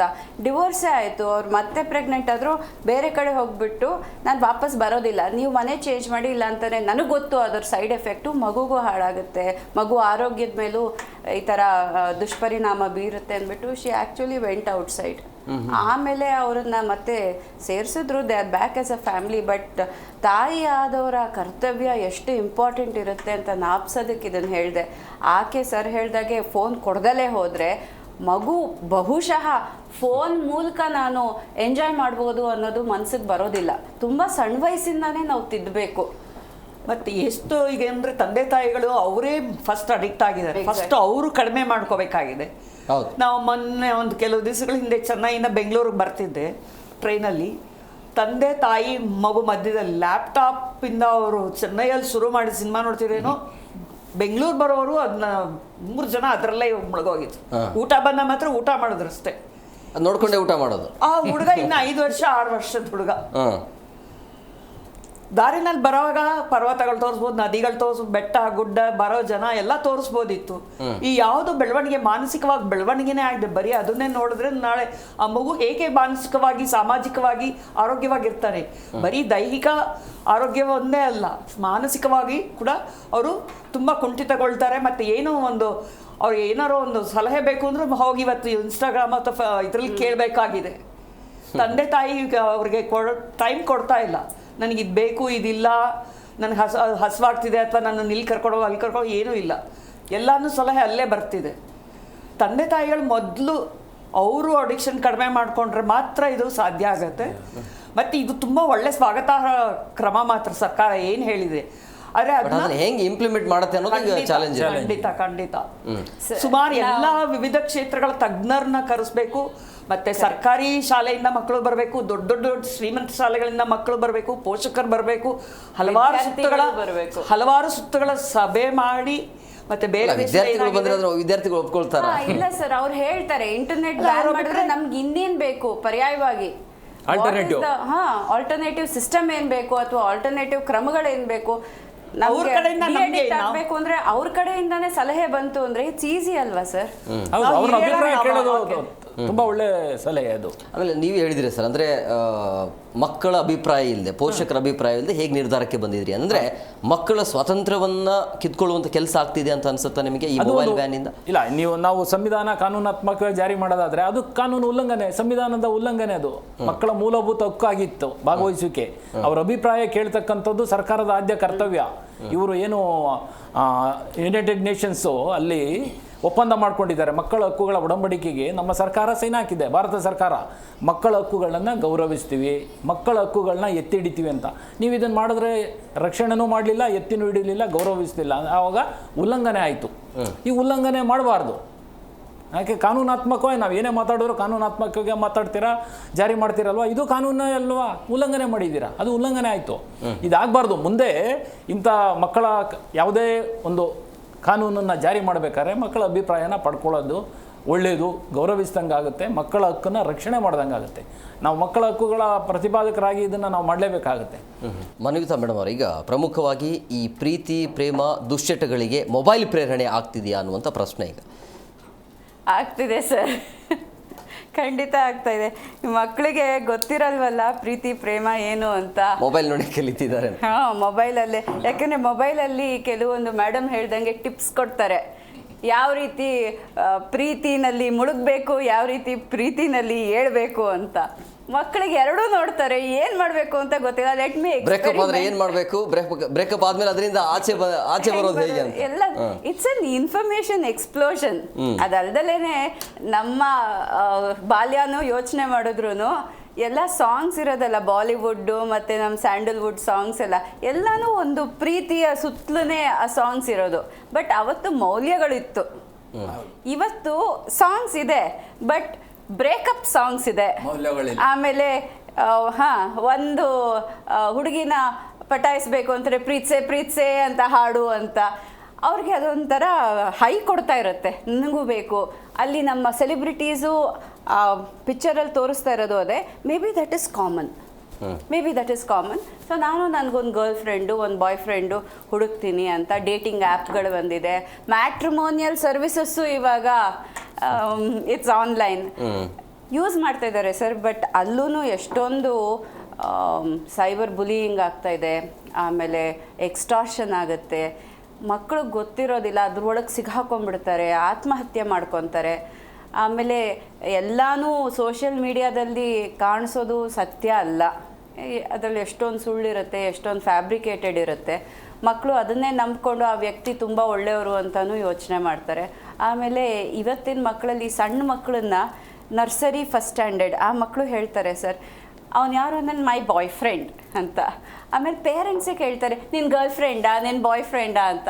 ನಮ್ಮ ಪೇರೆಂಟ್ಸ್ ಆದವರು ಇಂಥ ಪದಗಳನ್ನ ಯೂಸ್ ಮಾಡೋದನ್ನು ಸ್ವಲ್ಪ ಆ ವಯಸ್ಸಲ್ಲೆಲ್ಲ ನಾವು ಕಡಿಮೆ ಮಾಡಿಕೊಂಡು ಮಕ್ಕಳಿಗೆ ಅಂಥ ಅಡಲ್ಟ್ ಮೂವಿ ಅಥವಾ ಅಡಲ್ಟ್ ಕಂಟೆಂಟ್ ಇರೋ ಮೂವೀಸ್ಗೆ ಅವರನ್ನು ಎಕ್ಸ್ಪೋಸ್ ಮಾಡ್ದಲೆ ಮುಂಚಿಂದಾನು ಒಂದು ವ್ಯಾಲ್ಯೂ ಸಿಸ್ಟಮ್ನಲ್ಲಿ ಕರ್ಕೊಂಬಂದರೆ ಮೇ ಬಿ ಸೇವ್ ಮಾಡ್ಕೊಬೋದು. ಆದರೆ ಅವ್ರು ಏನಾದರೂ ಅಂಥ ಒಂದು ಪ್ರೀತಿ ಪ್ರೇಮದ ಹಳ್ಳಕ್ಕೆ ಬಿದ್ದಾದ ಮೇಲೆ ಸರಿ ಮಾಡೋದು ತುಂಬ ಕಷ್ಟ ಸರ್. ಅವ್ರಿಗೂ ನಮ್ಮ ಥರನೇ ಮನಸ್ಸಿರುತ್ತೆ ಮಕ್ಕಳಿಗೆ. ಮಕ್ಕಳೇನು ಆಟ ಸಾಮಾನಲ್ಲ, ಆಟ ಸಾಮಾನು ಜೊತೆ ಆಟ ಆಡ್ತಾರೆ ಅಷ್ಟೇ. ಆದರೆ ಅವ್ರ life they actually value it. ಅವ್ರು ಹೇಳ್ತಾರೆ ನಂಗೆ ಇದು ಬೇಕು, ನಂಗೆ ಇದು ಕಷ್ಟ ಆಗುತ್ತೆ, ನಂಗೆ ಇದು ಇಷ್ಟ ಅಂತ. ಆ ಸಮಯದಲ್ಲಿ ಅವ್ರು ಅಕಸ್ಮಾತ್ ಜಾರಿದ್ದೇ ಆದರೆ ಈ ಒಂದು ಸೋಷಿಯಲ್ ಮೀಡಿಯಾನಲ್ಲಿ ಯಾವುದೋ ಏನೋ ನೋಡಿ ಮಕ್ಕಳನ್ನ ಕೌನ್ಸಿಲ್ ಮಾಡಿ, ಪೇರೆಂಟ್ಸು ಮಾಡಬೇಕು ಮತ್ತು ಕೌನ್ಸಿಲರು ಮಾಡಬೇಕು. ಅಕಸ್ಮಾತ್ ಸ್ಕೂಲಲ್ಲಿ ಏನಾದರೂ ಪ್ರಕರಣ ನಡೀತು ಅಂದರೆ ಅವ್ರಿಗೆ ಪನಿಷ್ ಮಾಡ್ದಲ್ಲೇ ತುಂಬ ಸೆನ್ಸಿಟಿವ್ ಆಗಿ ಹ್ಯಾಂಡಲ್ ಮಾಡಿ ಅವರನ್ನು ಅಂಥ ಒಂದು ಸಿಚುವೇಶನಿಂದ ಹೊರಗೆ ತೊಗೊಂಬರ್ಬೋದು. ಜೀವನ ಎಷ್ಟು ಮುಖ್ಯ ಅಂತ ತೋರಿಸ್ಬೇಕಾಗತ್ತೆ. ಇವತ್ತು ಜೀವನ ಅಂತಂದರೆ ಮಕ್ಕಳು ಹೇಳ್ತಾರೆ ನಾನು ದುಡ್ಡು ಮಾಡಬೇಕು ಅಷ್ಟೇ, ಅದಕ್ಕೋಸ್ಕರ ಓದ್ತೀನಿ. ಸರ್ ಕೆಲವೊಂದ್ಸಲಿ ಕೇಳ್ತಾರೆ ಇದೇನಾದರೂ ಒಂದು ಕೆಲಸ ಮಾಡು ಅಂದರೆ ಇದರಿಂದ ನನಗೇನು ಪ್ರಯೋಜನ ತೋರಿಸು, ನಾನು ಕೆಲಸ ಮಾಡ್ತೀನಿ ಅಂತ. ಅದೇ ರೀತಿ ಪ್ರೀತಿಯಿಂದ ನಿಂಗೇನು ಪ್ರಯೋಜನ ಅಂದರೆ ನನಗೇನೋ ಒಂದು ಸೆಕ್ಯೂರಿಟಿ ಸಿಗುತ್ತೆ, ನನ್ನ ಜೊತೆ ಯಾರೋ ಇದ್ದಾರೆ, ನನ್ನ ಭಾವನೆಗಳನ್ನ ಇನ್ನೊಬ್ಬರ ಜೊತೆ ಹಂಚ್ಕೊಬೋದು. ಎಲ್ಲಿ ಹುಡುಕೋದು? ಅಕ್ಕಪಕ್ಕದ ಮನೆ ಎಲ್ಲ ಗೊತ್ತಿರ್ತಾರೆ. ಇನ್ನು ಸ್ಕೂಲ್ನಲ್ಲಿ ಅವರು ಐಸೋಲೇಟೆಡ್ ಆಗಿರ್ತಾರೆ, ಲೋ ಸೆಲ್ಫ್ ಕಾನ್ಫಿಡೆನ್ಸ್ ಇರುತ್ತೆ. ಇದನ್ನೆಲ್ಲನೂ ಮೀರಿ ಓಪನ್, ಕಾನ್ಫಿಡೆಂಟ್, ಇಂಡಿಪೆಂಡೆಂಟ್ ಆಗಿ ಅವ್ರು ಸರ್ಚ್ ಮಾಡೋದೇ, ಸೀಕ್ರೆಟ್ ಆಗಿ ಸರ್ಚ್ ಮಾಡೋದೇ ಸೋಷಿಯಲ್ ಮೀಡಿಯಾದಲ್ಲಿ. ಎಸ್, ಈ ಥರ ಪರಿಸ್ಥಿತಿ ಯಾಕೆ ಬರುತ್ತೆ ಅಂತ ಹೇಳಿದ್ರೆ ಮತ್ತೆ ನಾವು ಕುಟುಂಬಕ್ಕೆ ಅದೇ ಮೂಲಕ್ಕೆ ಹೋಗಬೇಕಾಗತ್ತೆ. ಮನೆಯೇ ಮೊದಲ ಪಾಠಶಾಲೆ, ತಂದೆ ತಾಯಿನೇ ಮೊದಲು ಗುರುಗಳು. ಹೀಗೆ ಇರುವಾಗ ಮನೆಯಲ್ಲಿ ಫಸ್ಟು ಮನೆ ತಂದೆ ತಾಯಿಗಳು ಒಂದು ಸರಿಯಾದ ದಾರಿನಲ್ಲಿ ಹೋಗಿಲ್ಲ ಅಂತಂದರೆ ಈ ಥರ ಎಲ್ಲ ಅವರು ಬೇರೆ ಕಡೆ ಹುಡುಕ್ಬೇಕಾಗತ್ತೆ. ಮನೆಯಲ್ಲೇ ತಂದೆ ತಾಯಿ ಸಾಕಷ್ಟು ಸಮಯ ಗೊತ್ತು, ಈಗಿನ ಒಂದು ಪರಿಸ್ಥಿತಿಲಿ ಕೊಡೋದು ಸಮಯ ಕೊಡೋದು ಕಷ್ಟ. ಕೊಡೋ ಸಮಯನಾದ್ರೂ ಕ್ವಾಲಿಟೇಟಿವ್, ಗುಣಮಟ್ಟದ ಸಮಯ ಕೊಟ್ಟು ಅವ್ರಿಗೆ ಒಂದು ರಕ್ಷಕರಾಗಿದ್ದು ಅವ್ರಿಗೇನು ಬೇಕು ಬೇಡಗಳನ್ನು ಆಲಿಸಿದ್ರೆ ಅಲ್ಲೇ ಅರ್ಧ ಸಮಸ್ಯೆ ಬಗೆಹರಿಯುತ್ತೆ. ನಾವು ಏನು ಹೇಳೋದು ನಮ್ಮ ತಂದೆ ಹೇಳ್ಬೋದು, ನಮ್ಮ ತಾಯಿ ಹೇಳ್ಬೋದು ಅಂತ ಹೇಳಿಬಿಟ್ಟು ಅವ್ರಿಗೆ ಒಂದು ಆತ್ಮವಿಶ್ವಾಸ ಬರುತ್ತೆ. ಅವ್ರ ತಂದೆ ತಾಯಿ ಯಾವಾಗ ಅಟೆಂಡ್ ಮಾಡಿಲ್ಲ ಆವಾಗ ಅವರು ಫ್ರೆಂಡ್ಸು ಬಿಟ್ಟು ಈ ಫ್ರೆಂಡ್ಸ್ದು ಹೋಯ್ತು. ಈ ಮೊಬೈಲು ಇವ್ರು ಹೇಳ್ದಂಗೆ ಸಾಮಾಜಿಕ ಜಾಲತಾಣಗಳಲ್ಲಿ ಅದರಲ್ಲೆಲ್ಲ ಮುಳುಗೋಗ್ತಾರೆ. ಸೊ ಮನೆಯಲ್ಲಿ ಎಷ್ಟೇ ನಾವು ವಾಪಸ್ ವಿಚಾರ ಮಾಡಿದ್ರು ಫಸ್ಟ್ ತಂದೆ ತಾಯಿಯಿಂದನೇ. ಮೊಬೈಲ್ ನಿಯಂತ್ರಣದಲ್ಲಿ ಪೋಷಕರ ಪಾತ್ರ ಏನು? ತುಂಬ ಪೋಷಕರ ಹೌದು. ಈಗ ಆವಾಗಲೇ ಹೇಳಿದೆ, ಈಗ ಮಗುಗೆ ಊಟ ತಿನ್ನಿಸ್ಬೇಕಾದ್ರೆ ಮೊಬೈಲ್ ತೋರಿಸ್ತಾರೆ. ಮೊನ್ನೆ ಯಾವುದೋ ಕಾರ್ಟೂನ್ ನೋಡಿದೆ, ಹಾಲಿನ ಬಾಟ್ಲಿಗೆ ಮೊಬೈಲ್ ಇಟ್ಟಿ. ಅಷ್ಟು ಒಂದು ಮಗುಗೆ ಅಷ್ಟು ಸಣ್ಣ ವಯಸ್ಸಲ್ಲಿ ಒಂದು ಕಾರ್ಟೂನ್ ಇತ್ತು, ಬಹುಶಃ ಅವರೆಲ್ಲ ನೋಡೇ ಮಾಡಿರ್ಬೇಕೇನೋ. ಆ ಫೀಡಿಂಗ್ ಬಾಟ್ಲಿಗೆ ಒಂದು ಮೊಬೈಲ್ ಅಟ್ಯಾಚ್ ಆಗಿತ್ತು. ಹಿಂಗೆ ಮಾಡಿದ್ರೆ ಹೇಗೆ ಸಾಧ್ಯ ಆಗತ್ತೆ? ಅಡುಗೆ ಮನೆಗೂ ಬಂದ್ಬಿಟ್ಟಿದೆ ಸರ್. ಅಡುಗೆ ಮಾಡೋದಕ್ಕೆ ಮೊಬೈಲ್ದು ಒಂದು ಸ್ಟ್ಯಾಂಡು ಚಿಮ್ನಿಗೆ ಅಟ್ಯಾಚ್ ಮಾಡಿದ್ರೆ ನೀವು ನೋಡ್ಕೊಂಡು ಅಡುಗೆ ಮಾಡ್ಕೋಬೋದು, ಅಡುಗೆ ಮಾಡ್ಬೋದು ಅಂತ. ಏನಾಗಿದೆ ಅಂದರೆ ಇವತ್ತು ಮಕ್ಕಳ ಮೇಲೆ ಮಕ್ಕಳ ಮೇಲೆ ಇದು ಆಗುವ ಆಘಾತಗಳು ತಡಿಬೇಕು ಅಂತಂದರೆ ತಂದೆ ತಾಯಿಗಳ ಸಂಯಮ ತುಂಬ ಮುಖ್ಯ. ತಂದೆ ತಾಯಿಗಳು ಇದ್ರ ಬಗ್ಗೆ ತುಂಬ ಆಲೋಚನೆ ಮಾಡಬೇಕಾಗತ್ತೆ. ಅದೇ ರೀತಿ ತಂದೆ ತಾಯಿಗಳು ಇನ್ನೊಂದು ಹೆಜ್ಜೆ ತಗೊಬೋದು ಸರ್. ಇದು ತುಂಬ ಸಿಂಪಲ್. ಪ್ರತಿದಿನ ಊಟಕ್ಕಿಂತ ಮುಂಚೆ ಒಂದು ಕಡೆ ನಾವೆಲ್ಲ ಮೊಬೈಲ್ನ ಡೆಪಾಸಿಟ್ ಮಾಡ್ತಾ ಇದ್ದೀವಿ ಅಂತ ಡೆಪಾಸಿಟ್ ಮಾಡಿಬಿಟ್ಟು ತೋರಿಸ್ಬೋದು ಮಕ್ಕಳಿಗೆ, ನೋಡು ಮೊಬೈಲ್ ಇಲ್ದಲೇನು, ಸೋಷಿಯಲ್ ಮೀಡಿಯಾ ನೋಡ್ದಲೇನು ಆರಾಮಾಗಿ ನಾವು ಊಟ ಮಾಡಿಕೊಂಡು ಒಂದು ಫ್ಯಾಮಿಲಿ ಟೈಮ್ ಅಂತ ಕಳಿಬೋದು ಅಂತ. ಆಮೇಲೆ ಎವ್ರಿ ಸಂಡೇ ಒಂದು ಮಧ್ಯಾಹ್ನದಿಂದ ರಾತ್ರಿ ತನಕ ಮಕ್ಕಳ ಜೊತೆ ಬೇರೆ ಬೇರೆ ಚಟುವಟಿಕೆಯಲ್ಲಿ ಅವರು ಇನ್ವಾಲ್ವ್ ಆದರೆ ಆ ಸಮಯ ಅಟ್ಲೀಸ್ಟ್ ಅವ್ರ ಮಕ್ಕಳು ಅರ್ಥ ಮಾಡ್ಕೊತಾರೆ. Free time is not mobile time, free time is good time, activity time. ಯಾವುದೋ ಹೋಟ್ಲಲ್ಲಿ ನಾನು ಕೇಳ್ತಾ ಇದ್ದೆ ಆಸ್ಟ್ರೇಲಿಯಾದಲ್ಲಿ, ಅಲ್ಲಿ ನೀವು ಮೊಬೈಲ್ ಯೂಸ್ ಮಾಡಲಿಲ್ಲ ಅಂದರೆ ಒಂದು ಕಡೆ ಡಂಪ್ ಮಾಡಿದ್ರೆ ನಿಮಗೆ ಅವತ್ತು ಏನೋ ಕನ್ಸೆಷನ್ ಡಿಸ್ಕೌಂಟಲ್ಲಿ ಊಟ ಕೊಡ್ತೀವಿ ಅಂತ. ಅಂದರೆ ಇವತ್ತು ಹೆಂಗೆ ಬಂದಿದೆ ಅಂದರೆ ನಾವು ಊಟಕ್ಕೆ ಒಂದು ಜೊತೆ ಹೋದ್ರೂ ಅಲ್ಲೂ ಮೊಬೈಲ್ ನೋಡ್ಕೊಂಡು ಕೂತ್ಕೊಳ್ತಾರೆ ಯಾರೋ ಒಬ್ಬರು. ಅವರು ಮೊಬೈಲ್ ನೋಡ್ಕೊಂಡು ಕೂತ್ಕೊಂಡಾಗ ನಾವೇನು ಮಾಡಬೇಕಾಗುತ್ತೆ, ನಾವು ಮೊಬೈಲ್ ನೋಡಬೇಕು. ಹೀಗೆ ಎಲ್ಲರೂ ಅದು ಲಿಂಕ್ ಆಗಿ ಅಷ್ಟು ಅಡಿಕ್ಷನ್ ಆಗಿದೆ. ಇದು ಒಂದು ಮೊಬೈಲ್ ವರ್ಲ್ಡು. ಇದರಿಂದ ದುಷ್ಪರಿಣಾಮಗಳು ಬೇಕಾದಷ್ಟಿದೆ.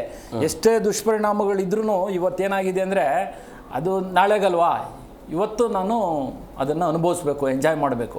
ನಾಳೆ ದುಷ್ಪರಿಣಾಮ ಬರಲಿ ಅದನ್ನು ಅನುಭವಿಸಿದ್ರೆ ಈ ಮಕ್ಕಳ ದೈಹಿಕ ಚಟುವಟಿಕೆಗಳು ಮೊಬೈಲಿಂದ ಬಲಿ ಆಗ್ತಿದ್ದಾವೆ ಅಂತ ಅನ್ಸುತ್ತೆ. ಖಂಡಿತ ದೈಹಿಕ ಚಟುವಟಿಕೆಯಿಂದ ಚಟುವಟಿಕೆ ಇಲ್ಲದೆ ಇರೋದ್ರಿಂದ ಆರೋಗ್ಯ ಕೆಡ್ತಾ ಇದೆ, ಅವರ ಮಾನಸಿಕ ಸ್ಥಿತಿ ಕೆಡ್ತಾ ಇದೆ.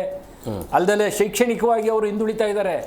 ಕೆಲವರು ಶಾಲೆ ಬಿಡ್ತಾ ಇದ್ದಾರೆ, ಮತ್ತು ಶಾಲೆಯಲ್ಲಿ ಮಾರ್ಕ್ಸ್ ಕಡಿಮೆ ಆಗ್ತಾ ಇದೆ, ಫೇಲ್ ಆಗ್ತಾ ಇದ್ದಾರೆ. ಇಂಥ ಎಲ್ಲ ದುಷ್ಪರಿಣಾಮಗಳು ಈ ಮೊಬೈಲಿಂದ ಆಗ್ತಾ ಇದೆ. ಇದಕ್ಕೆ ಯಾರು ಕಾರಣರು? ನಾವು ಕಾರಣರೇ, ನಾವೆಲ್ಲ. ಒಂಚೂರು ಆ್ಯಡ್ ಮಾಡ್ತೀನಿ ಸರ್. ಸರ್ ಹೇಳಿದ್ದು ಕರೆಕ್ಟ್ ಇದೆ. ಇದ್ರ ಜೊತೆಗೆ ಏನಾಗುತ್ತೆ ಅಂದರೆ ಮೊಬೈಲ್ ಯೂಸ್ ಮಾಡಬೇಕಿದ್ರೆ ನಮ್ಮ ಗ್ರಾಮರ್, ಸ್ಪೆಲ್ಲಿಂಗ್ ಇರ್ಬೋದು, ಅಥವಾ ನಂಬರ್ಸ್ನ ಆ್ಯಡ್ ಮಾಡೋದು ಅಥವಾ ಕಡಿಯೋದು, ಇದಕ್ಕೆಲ್ಲನೂ ಆ್ಯಪ್ ಇದೆ. ನಾನು ಏನಕ್ಕೆ ತಲೆ ಉಪಯೋಗಿಸ್ಬೇಕು? ಆಟೋ ಕರೆಕ್ಟ್ ಮಾಡುತ್ತೆ ನಂದು ಏನಾದರೂ ಸ್ಪೆಲ್ಲಿಂಗ್ ರಾಂಗ್ ಇದ್ದರೆ. ಇಲ್ಲಾಂತಂದರೆ ಗೂಗಲ್ಗೆ ಹೋಗ್ತೀನಿ, ಚಾಟ್ GPT ಹೋಗ್ತೀನಿ, ಕರೆಕ್ಟ್ ಸ್ಪೆಲ್ಲಿಂಗ್ನ ಅಲ್ಲಿ ತೆಗೆದುಬಿಟ್ಟು ಇಲ್ಲಿ ಹಾಕ್ತೀನಿ. ಬೇಸಿಕ್ ಲೆವೆಲ್ ಲರ್ನಿಂಗೇನೆ ಅದು ಮಿಸ್ ಆಗ್ತಾ ಇದೆ. 10ನೇ ಕ್ಲಾಸಿಗೆ ಬಂದರು ಮೇಡಮ್ ಹೇಳ್ದಂಗೆ ಸ್ಪೆಲ್ಲಿಂಗ್ ಗೊತ್ತಿಲ್ಲ, ಓದೋದಕ್ಕೆ ಗೊತ್ತಿಲ್ಲ. ಅವರೇನು ಶಾಲೆಗೆ ಹೋಗಿಲ್ಲ ಅಂತಲ್ಲ, ಅಥವಾ ಶಿಕ್ಷಕರು ಪಾಠ ಮಾಡಿಲ್ಲ ಅಂತಲ್ಲ, ಇವ್ರು ಕಲ್ತಿರೋ ಆ ವಿಧಾನ ಇದೆಯಲ್ಲ, ಪ್ರಯತ್ನ ಇರ್ತಿರ್ಲಿಲ್ಲ. ಎಲ್ಲೋ ಮೊಬೈಲಿಂದ ಇರೋದ್ರಿಂದಾಗಿ ಕಲಿಕೆಯ ಮೇಲೆ ಆಸಕ್ತಿ ಇರಲಿಲ್ಲ. ಯಾಕಂದ್ರೆ ಬಾಯಿಂದಾನೇ ಎಲ್ಲ ಬರ್ತಾ ಇತ್ತು ಮೊಬೈಲಿಂದ. ಅದು ಹೌದು. ಆಮೇಲೆ ಕರೆಕ್ಟ್ ಮಾಡ್ಕೊಳ್ಳೋದಕ್ಕೆ ಅವ್ರಿಗೆ ಅವಕಾಶ ಇದೆಯಲ್ಲ, ಸಡನ್ ಇಮಿಡಿಯೇಟ್ ಆಗಿ ಕರೆಕ್ಟ್ ಮಾಡ್ಕೊಡುತ್ತೆ ಸೋಷಿಯಲ್ ಮೀಡಿಯಾ ಆ್ಯಪ್ಗಳು, ಬೇರೆದೆಲ್ಲ. ಅವ್ರಿಗೇನು ಅನ್ಸುತ್ತೆ, ಅಲ್ಲಿ ಕರೆಕ್ಟ್ ಆಗ್ತಾ ಇದೆ, ನಾನು ಯಾಕೆ ಶ್ರಮ ಪಡಬೇಕು? ಅಂದರೆ ಅವ್ರ ಕಲಿಕಾ ಸಾಮರ್ಥ್ಯನ ಮುಂದೆ ಕಳ್ಕೊಳ್ತಾರೆ.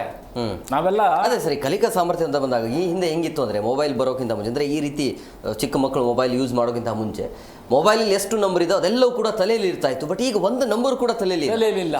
ಕರೆಕ್ಟಾಗಿ ಹೇಳಿದ್ರಿ ನೀವು. ನಮ್ದು ನಂಬರು ಕೆಲವೊಂದ್ಸಲಿಗೆ ನನಗೂ ಗೊತ್ತಿಲ್ಲ, 2ರಲ್ಲಿ ಒಂದೇ ಮಾತ್ರ ಗೊತ್ತಿರೋದು. ಅಂಥ ಪರಿಸ್ಥಿತಿಗೆ ನಾವು ತಲುಪಿದ್ದೀವಿ. ಮುಂದೆ ಯಾವ ಪರಿಸ್ಥಿತಿಗೆ ತಲುಪ್ತೀವಿ ಅನ್ನೋದನ್ನು ಇಟ್ಕೊಂಡು ನಾವು ಚಿಂತನೆ ಮಾಡಿ ಅದನ್ನು ಕಾರ್ಯರೂಪಕ್ಕೆ ತರಬೇಕಾಗುತ್ತೆ. ಇನ್ನು ನೋಡಿ, ಯಾಕೆ ಹೇಳ್ತೀನಿ ಅಂದರೆ, ನಮ್ಮ ವಿಜ್ಞಾನ ಮತ್ತು ವೈದ್ಯಕೀಯ ಜಗತ್ತು ಎಷ್ಟೇ ಮುಂದುವರೆದ್ರೂ ಆಯಸ್ಸು ಮತ್ತು ಆರೋಗ್ಯದಲ್ಲಿ ಕಮ್ಮಿ ಆಗ್ತಾ ಇದೆ. ಆರೋಗ್ಯನೂ ಕಮ್ಮಿ ಆಗ್ತಾ ಇದೆ, ಆಯಸ್ಸು ಕಮ್ಮಿ ಆಗ್ತಾ ಇದೆ. ಬರೀ ಜಗತ್ತು, ವಿಜ್ಞಾನ ಜಗತ್ತು ಮುಂದುವರೆದಿದೆ ಅಷ್ಟೇ. ಯಾಕೆ ಅಂದರೆ ಇದೆಲ್ಲದೂ ಎಫೆಕ್ಟ್ ಆಗ್ತಾ ಇದೆ ಮನುಷ್ಯನ ಇದ್ರ ಮೇಲೆ. ಹಾಗಾಗಿ ನಾವು ಅದ್ರ ಕಡೆಯೂ ಚಿಂತನೆ ಮಾಡಬೇಕು. ಇಲ್ಲ ಅಂದರೆ ಬಲಿಪಶುಗಳು ಆಗ್ತಾ ಇರುತ್ತೆ. ಇವತ್ತು ವಿಶ್ವಾದ್ಯಂತ ನೋಡ್ತಾ ಇದ್ದೀವಲ್ಲ, ಆ ರೀತಿ ನಡ್ಕೊಂಡು ಹೋಗ್ತಾ ಇರ್ತದೆ. ಸುಮ್ಮನೆ ಅದು. ನಾವು ಇನ್ನೊಂದು ವಿಚಾರ ಏನು ಮಾಡಬೇಕು ಅಂದರೆ, ಈಗ ಇರೋವಂಥ 10ನೇ ಕ್ಲಾಸ್ವರೆಗೂ ಏನು ಪೋರ್ಷನ್ಸ್ ಇದೆಯಲ್ಲ, ಅದಕ್ಕೆ ನಿಜವಾಗ್ಲೂ ನಮಗೆ ಗೂಗಲ್ಲು ಅದ್ರದ್ದು ಅವಶ್ಯಕತೆ ಇಲ್ಲೇ ಇಲ್ಲ ಅನಿಸುತ್ತೆ. ಇರೋದ್ರಲ್ಲೇ ನಾವು ಅದನ್ನು ಇರೋ ಪಠ್ಯ ಪುಸ್ತಕಗಳಿಂದ ಅಥವಾ ಕೆಲವು ಪುಸ್ತಕಗಳು ಓದಿದ್ರೇ ಔಟ್ ಆಫ್ ಔಟ್ ಮಾರ್ಕ್ಸ್ ತಗೋಬಹುದು. ಗೂಗಲ್ ಅವಶ್ಯಕತೆನೇ ಇಲ್ಲ. ನಾನು ಎಷ್ಟೋ ಸತಿ ಜೆರಾಕ್ಸ್ ಅಂಗಡಿಲೆಲ್ಲ ನೋಡಿದ್ದೀನಿ, ಏನೋ ಅವ್ರು ಮಿಸ್ ಹೇಳಿರ್ತಾರೆ ತಗೊಬನ್ನಿ ಅಂತ, ಇದು ಗೂಗಲಿಂದ ಡೌನ್ಲೋಡ್ ಮಾಡ್ಕೊಂಡಿರ್ತಾರೆ, ಮತ್ತು ಅವ್ರ ಅಮ್ಮನೇ ಪ್ರಿಂಟ್ ತೊಗೊಂಡು ಎಲ್ಲ ತೊಗೊಂಡು ಬರಬೇಕು. ಅದೇನು ಗೂಗಲಲ್ಲಿ ಏನಿರುತ್ತೋ ಒಂದು ವ್ಯಕ್ತಿ ಬಗ್ಗೆ ಅಥವಾ ಒಂದು ವಿಷಯದ ಬಗ್ಗೆ ಅಷ್ಟೇ ಅದನ್ನೇ ಬಟ್ಟಿ ಇಳಿಸಿರ್ತಾರೆ. ಸ್ವಂತ ಬುದ್ಧಿ ಏನು ಖರ್ಚಾಗಿರೋದಿಲ್ಲ ಅದು. ಸೊ ಇಂಥ ವ್ಯವಸ್ಥೆ ಯಾಕೆ ಬೇಕು ಅಂದರೆ ಈ ಮೊಬೈಲ್ ಹಾವಳಿ ಕೋವಿಡ್ ಆದಾಗಿನಿಂದ ಜಾಸ್ತಿ ಆಯ್ತು, ಹೇಳಕ್ಕಾಗದಷ್ಟು ಕೆಟ್ಟೋಗಿದೆ ಅದು. ಸೊ ಅದರಿಂದ 10ನೇ ತರಗತಿವರೆಗೂ ಅವಶ್ಯಕತೆನೇ ಇಲ್ಲ ಮೇಡಮ್. AI ಅನ್ನೋದನ್ನ CBSE ಹೇಳಿರೋ ಪ್ರಕಾರ ಬರೋ ಶೈಕ್ಷಣಿಕ ವರ್ಷದಿಂದ ಅವರು AI-ನ ಫಸ್ಟ್ ಸ್ಟ್ಯಾಂಡರ್ಡಿಗೆ ಇಂಟ್ರೊಡ್ಯೂಸ್ ಮಾಡ್ತಿದ್ದಾರೆ. ಆಮೇಲೆ ಮೊನ್ನೆ AI ಸಮಿಟ್ ಆಯ್ತಲ್ಲ, ಯಂಗೆಸ್ಟ್ AI ಪ್ರೆಸೆಂಟರ್ ಆ 8 ವರ್ಷದ ಹುಡುಗ, ಕೇರಳದಿಂದ 8-12 ವರ್ಷದ ಹುಡುಗ. ಅವರೆಲ್ಲ ಮೈನರ್ಸು. ಅವ್ರಿಗೆ AI-ನಲ್ಲಿ ಆ್ಯಪನ್ನ ಮಾಡೋದು ಗೊತ್ತು, ಆ್ಯಪನ್ನ ಅದನ್ನ ಮುಂದಕ್ಕೆ ಅದನ್ನು ಡೆವಲಪ್ ಮಾಡೋದು ಗೊತ್ತು. ಆ್ಯಂಡ್ ನಾವು ಸಿಲಿಕಾನ್ ಸಿಟಿನಲ್ಲಿ ಇದ್ದೀವಿ, ಇಲ್ಲಿ ಬೆಂಗಳೂರಲ್ಲಿ ಇದ್ಕೊಂಡು ನಿನಗೆ ಇಂಟರ್ನೆಟ್ ಯೂಸ್ ಮಾಡೋಕ್ಕೆ ಬರಲ್ವಾ ಅನ್ನೋದು ಒಂದು ಹಣೆಪಟ್ಟಿ ಹಚ್ಬಿಡ್ತಾರೆ. ಮಕ್ಳಿಗೆ ಅದೆಲ್ಲ ಕೇಳಿದ್ರೆ ಅವ್ರಿಗೂ ಒಂಥರ ಅನ್ಸುತ್ತೆ. ಆಮೇಲೆ ಕಂಪ್ಯೂಟರ್ ಒಂದು ಕ್ಲಾಸ್ ಇರುತ್ತಲ್ಲ, ಆ ಕಂಪ್ಯೂಟರ್ನಲ್ಲೂ AI ಮತ್ತು ಆ್ಯಪ್ ಡೆವಲಪ್ಮೆಂಟು, C++, ಜಾವಾ ಇವಾಗೆಲ್ಲ ಸ್ಕೂಲಿಗೆ ಬಂದ್ಬಿಟ್ಟಿದೆ. ಮಕ್ಕಳಿಗೆ ಇವಾಗ ಪೆನ್ ಹಿಡಿಯೋಕ್ಕೂ ಆಗಲ್ಲ, ಮೊಬೈಲ್ ಹಿಡಿದು ಅಂಥ ಪರಿಸ್ಥಿತಿಗೆ ನಾವು ತಲುಪಿದ್ದೀವಿ. ಅಲ್ಲ, ಶಿಕ್ಷಣ ಇಲಾಖೆನೂ ಅದು CBSE ಇರ್ಬೋದು, ICSE ಇರ್ಬೋದು, SLC ಸ್ಟೇಟ್ ಸಿಲೆಬಸ್ ಇರ್ಬೋದು, ಇದು ಶಿಕ್ಷಣ ಮಟ್ಟದಲ್ಲೂ ಶಿಕ್ಷಣದ ಇಲಾಖೆಯಿಂದನೂ ಇದ್ರ ಬಗ್ಗೆ ವಿಚಾರ ಮಾಡಬೇಕಾಗುತ್ತೆ. ಅಷ್ಟೊಂದು ಅವಶ್ಯಕತೆ ಇದೆ. ಅಟ್ಲೀಸ್ಟ್ 16 ವರ್ಷದವರೆಗೂ ಇವೆಲ್ಲ ಬೇಕೇ ಬೇಕಾ ಅಂತ. ಅದು ಮೇಡಮ್ ಹೇಳಿದ್ರಲ್ಲ, CBSE ಸಿಲೆಬಸ್ ಅಲ್ಲಿ ಇದೆಲ್ಲ ಇಂಟ್ರೊಡ್ಯೂಸ್ ಆಗಿದೆ ಅಂತ. ಅಷ್ಟೊಂದು ಅವಶ್ಯಕತೆ ಇದೆಯಾ? ಯಾವುದು ಇದು AI ದ? ಹೌದು, ಅವಶ್ಯಕತೆ ಇದೆಯಾ ಅಂತ. ಅಷ್ಟು ಅಲ್ಲ, ಅವರು ಈ ಸಿಂಪಲ್ ಆಗಿ ಸ್ವಲ್ಪ ಅವರು ಈಗ ಏನೋ ಒಂದು ಟ್ಯಾಕ್ಸಿ ಬುಕ್ ಮಾಡಕೋ, ಈ ಆಟೋ ಬುಕ್ ಮಾಡಕೋ, ಆ ಥರ ಸಿಂಪಲ್ ಏನು ಅವಶ್ಯಕತೆ ಇದೆ ಜೀವನಕ್ಕೆ ಅಷ್ಟು ಮಾಡಿದ್ರೆ ಸಾಕಾಗುತ್ತೆ. ಬಟ್ ಇದನ್ನೆಲ್ಲ ಮಾಡಬೇಕಾ 16 ವರ್ಷದವರೆಗೂ ಅನ್ನೋದು. ಈಗ ಜಾಗತಿಕ ಮಟ್ಟದಲ್ಲಿ ಯಾವ ರೀತಿಯಾಗಿ ಮೂವ್ ಆಗ್ತಾ ಇದೀವಿ ಅದರ ತಕ್ಕಂತೆ ಮೂವ್ ಆಗಬೇಕಾಗತ್ತೆ. ಅದರ ತಕ್ಕಂತೆ ಶಿಕ್ಷಕರು ಬೇಕಾಗತ್ತೆ. ಹಳೆಯ ಪಾಠಗಳನ್ನು ಶಿಕ್ಷಕರು ಹೇಳಿದ್ರೆ ಯೂಸ್ ಇಲ್ಲ ಈಗ ಮಕ್ಕಳಿಗೆ. ಕರೆಕ್ಟ್ ಅಲ್ವಾ? ಈಗ ಹಳೆ ಪಾಠ ಏನೇನಿದ್ದಾವೆ ಅದನ್ನು ಹೇಳಿದ್ರೆ ಒಂದು ಪೈಸೆಯೂ ಕೂಡ ಯೂಸ್ ಇಲ್ಲ ನನ್ನ ಪ್ರಕಾರ. ನೀವು ಇರೋ ಪಾಠಗಳನ್ನ ಹೇಳ್ತೀರಾ, ಓದ್ತೀರಾ. ಬಟ್ ಈಗ ಟೆಕ್ನಾಲಜಿ ಸ್ಕಿಲ್ ಇಂಪಾರ್ಟೆಂಟ್. ಈಗ ಸೊ ಹಂಗಾಗಿ ಅದು ಕೂಡ ಚಾಲೆಂಜ್ ಇದ್ದೇ ಇರುತ್ತೆ. ಸೊ ನಾವು ಹೇಗೆ ಸಾಫ್ಟ್ವೇರ್ ಹೇಗೆ ಡೆವಲಪ್ ಆಗ್ತಾ ಇರುತ್ತೆ, ಆಗ್ತೀವಿಲ್ಲ, ಅಪ್ಡೇಟ್ ಆಗ್ತೀವಿಲ್ಲ, ಹಾಗೆ ನಾವು ಅಪ್ಡೇಟ್ ಆಗಬೇಕಾಗುತ್ತೆ. ಅದ್ರ ಬಗ್ಗೆ ಮಾತಾಡೋಣ. ಹೇಮಂತ್ ಸರ್, ಈಗ ಮೊಬೈಲ್ ಅವಶ್ಯಕತೆ ಎಂಥವ್ರಿಗೆ ಇರುತ್ತೆ, ಎಂಥವ್ರಿಗೆ ಇರೋದಿಲ್ಲ? ಮೊಬೈಲ್ ಯಾಕೆ ಬೇಕು, ಯಾಕೆ ಬೇಡ? ಸರ್, ಇವತ್ತು ಮೊಬೈಲ್ ಇಲ್ಲ ಅಂದರೆ ಏನು ಜೀವನನೇ ಇಲ್ಲ ಅನ್ನೋ ಥರ ಇದೆ. ಸ್ವಲ್ಪ 20 ವರ್ಷದ ಹಿಂದೆ ನಾವು ಯೋಚನೆ ಮಾಡೋಣ. ಮೊಬೈಲ್ ಇರಲಿಲ್ಲ 25 ವರ್ಷದ ಹಿಂದೆ, ನೆಮ್ಮದಿಯಾಗಿತ್ತು, ಎಲ್ಲ ಇತ್ತು. ಆವಾಗ ಇನ್ನೂ ಆತಂಕನೇ ಇರಲಿಲ್ಲ, ಮನುಷ್ಯ ನೆಮ್ಮದಿಯಾಗಿದ್ದ, ಆಮೇಲೆ ಜೀವನ ಚೆನ್ನಾಗಿ ನಡೆಸ್ತಾ ಇತ್ತು ಸರ್.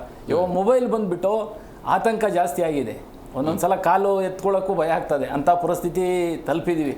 ಅದು ಆರೋಗ್ಯದ ಮೇಲೂ ಪರಿಣಾಮ ಬೀರುತ್ತೆ, ಮಾನಸಿಕ ಇದ್ರ ಮೇಲೂ ಪರಿಣಾಮ ಬೀರುತ್ತೆ. ಆದರೆ ಇವತ್ತು ಜಗತ್ತು ಮುಂದುವರೆದಂಗೆ ಏನಿದೆ ಡಿಜಿಟಲ್, ನಾವು ಅದನ್ನು ಪಡ್ಕೊಬೇಕು. ಈ ಪಡ್ಕೊಳ್ಳೋದ್ರ ಜೊತೆಗೆ ಯಾವುದು ಒಳಿತು ಅದರಲ್ಲಿ ಆ ಒಳ್ಳೆಯದನ್ನು ಮಾತ್ರ ತೊಗೊಬೇಕು, ನಾವು ಅದು ಕೆಟ್ಟದ್ದನ್ನು ಬಿಡಬೇಕು. ಇದೇ ಪ್ರತಿಯೊಂದು ಎಲ್ಲದೂ ಸಿಗುತ್ತೆ ಅಂತ ಹೇಳಿಬಿಟ್ಟು ನಾವು ಬೇಡವಾದದ್ದನ್ನೆಲ್ಲ ಪಡ್ಕೊಳ್ಳೋಕೆ ಹೋದರೆ ಪ್ರತಿಯೊಂದರಲ್ಲೂ ಎಫೆಕ್ಟ್ ಇರುತ್ತೆ, ಅಡ್ಡ ಪರಿಣಾಮ ಇರುತ್ತೆ. ಹಾಗಾಗಿ ನಾವು ಯಾವುದು ಅದರಲ್ಲಿ ನಮ್ಮ ಜೀವನಕ್ಕೆ ಒಳಿತಾಗುತ್ತೆ ಅಂಥದ್ದನ್ನು ಪಡ್ಕೊಬೇಕು. ಅದನ್ನು ಸರ್ಕಾರವನ್ನು ತಿಳಿಸ್ಬೇಕು, ಅವೇರ್ನೆಸ್ ಮಾಡಬೇಕು, ಜಾಗೃತಿ ಮೂಡಿಸಬೇಕು, ಪೋಷಕರಲ್ಲಿ ಜಾಗೃತಿ ಮೂಡಿಸಬೇಕು, ಸಾರ್ವಜನಿಕರಲ್ಲಿ ಜಾಗೃತಿ ಮೂಡಿಸಬೇಕು. ಆವಾಗ ಪರಿಣಾಮ ಗೊತ್ತಾಗುತ್ತೆ, ಅಡ್ಡ ಪರಿಣಾಮ ಏನು, ಒಳ್ಳೆಯ ಪರಿಣಾಮ ಏನು ಅಂತ. ಒಳ್ಳೆಯದಕ್ಕೆ ಬಳಸ್ಕೊಬೇಕು, ಕೆಟ್ಟದ್ದಕ್ಕೆ ಬಿಡಬೇಕು. ಆವಾಗ ನಾವು ಸದುದ್ದೇಶ ಈಡೇರುತ್ತೆ, ಇಲ್ಲಾಂದರೆ ಅಡ್ಡ ಪರಿಣಾಮ ಆಗ್ತದೆ. ಈ ರೀತಿ. ಎಸ್ ಮೇಡಮ್ ಅವರ, ಈಗ ಈ ಸೋಷಿಯಲ್ ಮೀಡಿಯಾದಿಂದ ಬ್ಯಾನಿಂದ ಆಗುವಂಥ ಅನುಕೂಲ ಮತ್ತು ಅನಾನುಕೂಲಗಳು? ಅನುಕೂಲ ಮತ್ತು ಅನಾನುಕೂಲ. ಅನುಕೂಲ ಏನು ಅಂತಂದರೆ, ಸೋಷಿಯಲ್ ಮೀಡಿಯಾ ಇಲ್ಲ ಅಂತಂದರೆ ಮಕ್ಕಳು ಸ್ವಲ್ಪ ತಪ್ಪು ಹೆಜ್ಜೆ ಇಡೋದನ್ನು ನಾವು ಪ್ರಿವೆಂಟ್ ಮಾಡ್ಬೋದು. ಆಮೇಲೆ ಮಕ್ಕಳು ಓವರಾಗಿ ಸ್ಕ್ರೀನನ್ನು ನೋಡಿಕೊಂಡು, ಮೇಡಮ್ ಹೇಳ್ತಾಯಿದ್ರು ಕನ್ನಡಕ ಹಾಕ್ಕೊತಾರೆ ಮಕ್ಕಳು, ಸ್ಪೈನ್ ಇಂಜುರಿ ಇವೆಲ್ಲನೂ ಸ್ವಲ್ಪ ಕಮ್ಮಿ ಆಗುತ್ತೆ, ತಡಿಬಹುದು. ಇನ್ನೊಂದು, ಮೇ ಬಿ ನಾನು ಮೊಬೈಲೇ ಯೂಸ್ ಮಾಡೋಕ್ಕಾಗಲ್ಲ ಅಂತಾನೆ ಇನ್ನೇನಾದರೂ ಮಾಡಬೇಕಲ್ಲ, ಸುಮ್ಮನೆ ಕೂತ್ಕೊಳಕ್ಕಾಗೋದಿಲ್ಲ. ಒಂದು ಪುಸ್ತಕ ಹಿಡಿದಿರ್ತಾರೆ ಅಥವಾ ಇನ್ನೆಲ್ಲಾದರೂ ಹೊರಗೆ ಹೋಗಿ ಬರ್ತಾರೆ, ಆ ಥರ ಬೇರೆ ಚಟುವಟಿಕೆಯಲ್ಲಿ ಅವ್ರು ಇನ್ವಾಲ್ವ್ ಆಗ್ತಾರೆ. These are the good things. ಇನ್ನೊಂದು sir, mobile use, social media any reel ವಂಚಕರಿಂದ ಬಚಾವಾಗಬಹುದು, 30 ಸೆಕೆಂಡ್ಸ್ ರೀಲ್ ಇರುತ್ತೆ ಸರ್. 30 ಸೆಕೆಂಡ್ಸ್ಗೆ ಇವಾಗ ಸೀಮಿತವಾಗಿದೆ ಅವರ ಅಟೆನ್ಷನ್ನು.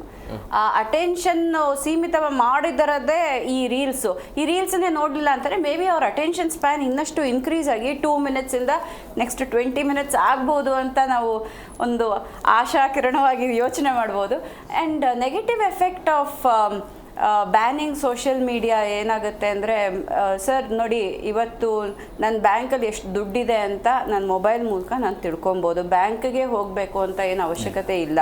ಅದಕ್ಕೇ ಬ್ಯಾಂಕಿಂಗ್ ಸಿಸ್ಟಮು ಮೊಬೈಲಲ್ಲಿ ಬಂದಿದೆ, ಇಂಟರ್ನೆಟ್ಟಲ್ಲಿ ಬಂದಿದೆ. ಮತ್ತು ಮಕ್ಕಳಿಗೊಂದು ಚೈಲ್ಡ್ ಅಕೌಂಟ್ ಅಂತ ಎಲ್ಲ ಓಪನ್ ಮಾಡಿದ್ದಾರೆ. ಮಕ್ಕಳು ಓಡಾಡ್ತಾರೆ, ಅವರು ಊಬರು, ಓಲಾ ಮತ್ತು ಇನ್ನೆಲ್ಲೋ ಏನೋ ತಿನ್ನೋದಕ್ಕೆ ಪೇಟಿಎಮ್ ಅದೆಲ್ಲ ಯೂಸ್ ಮಾಡ್ಕೊತಾರೆ. ಅದನ್ನು ಹೆಂಗೆ ಯೂಸ್ ಮಾಡ್ತಾರೆ? That is also one app.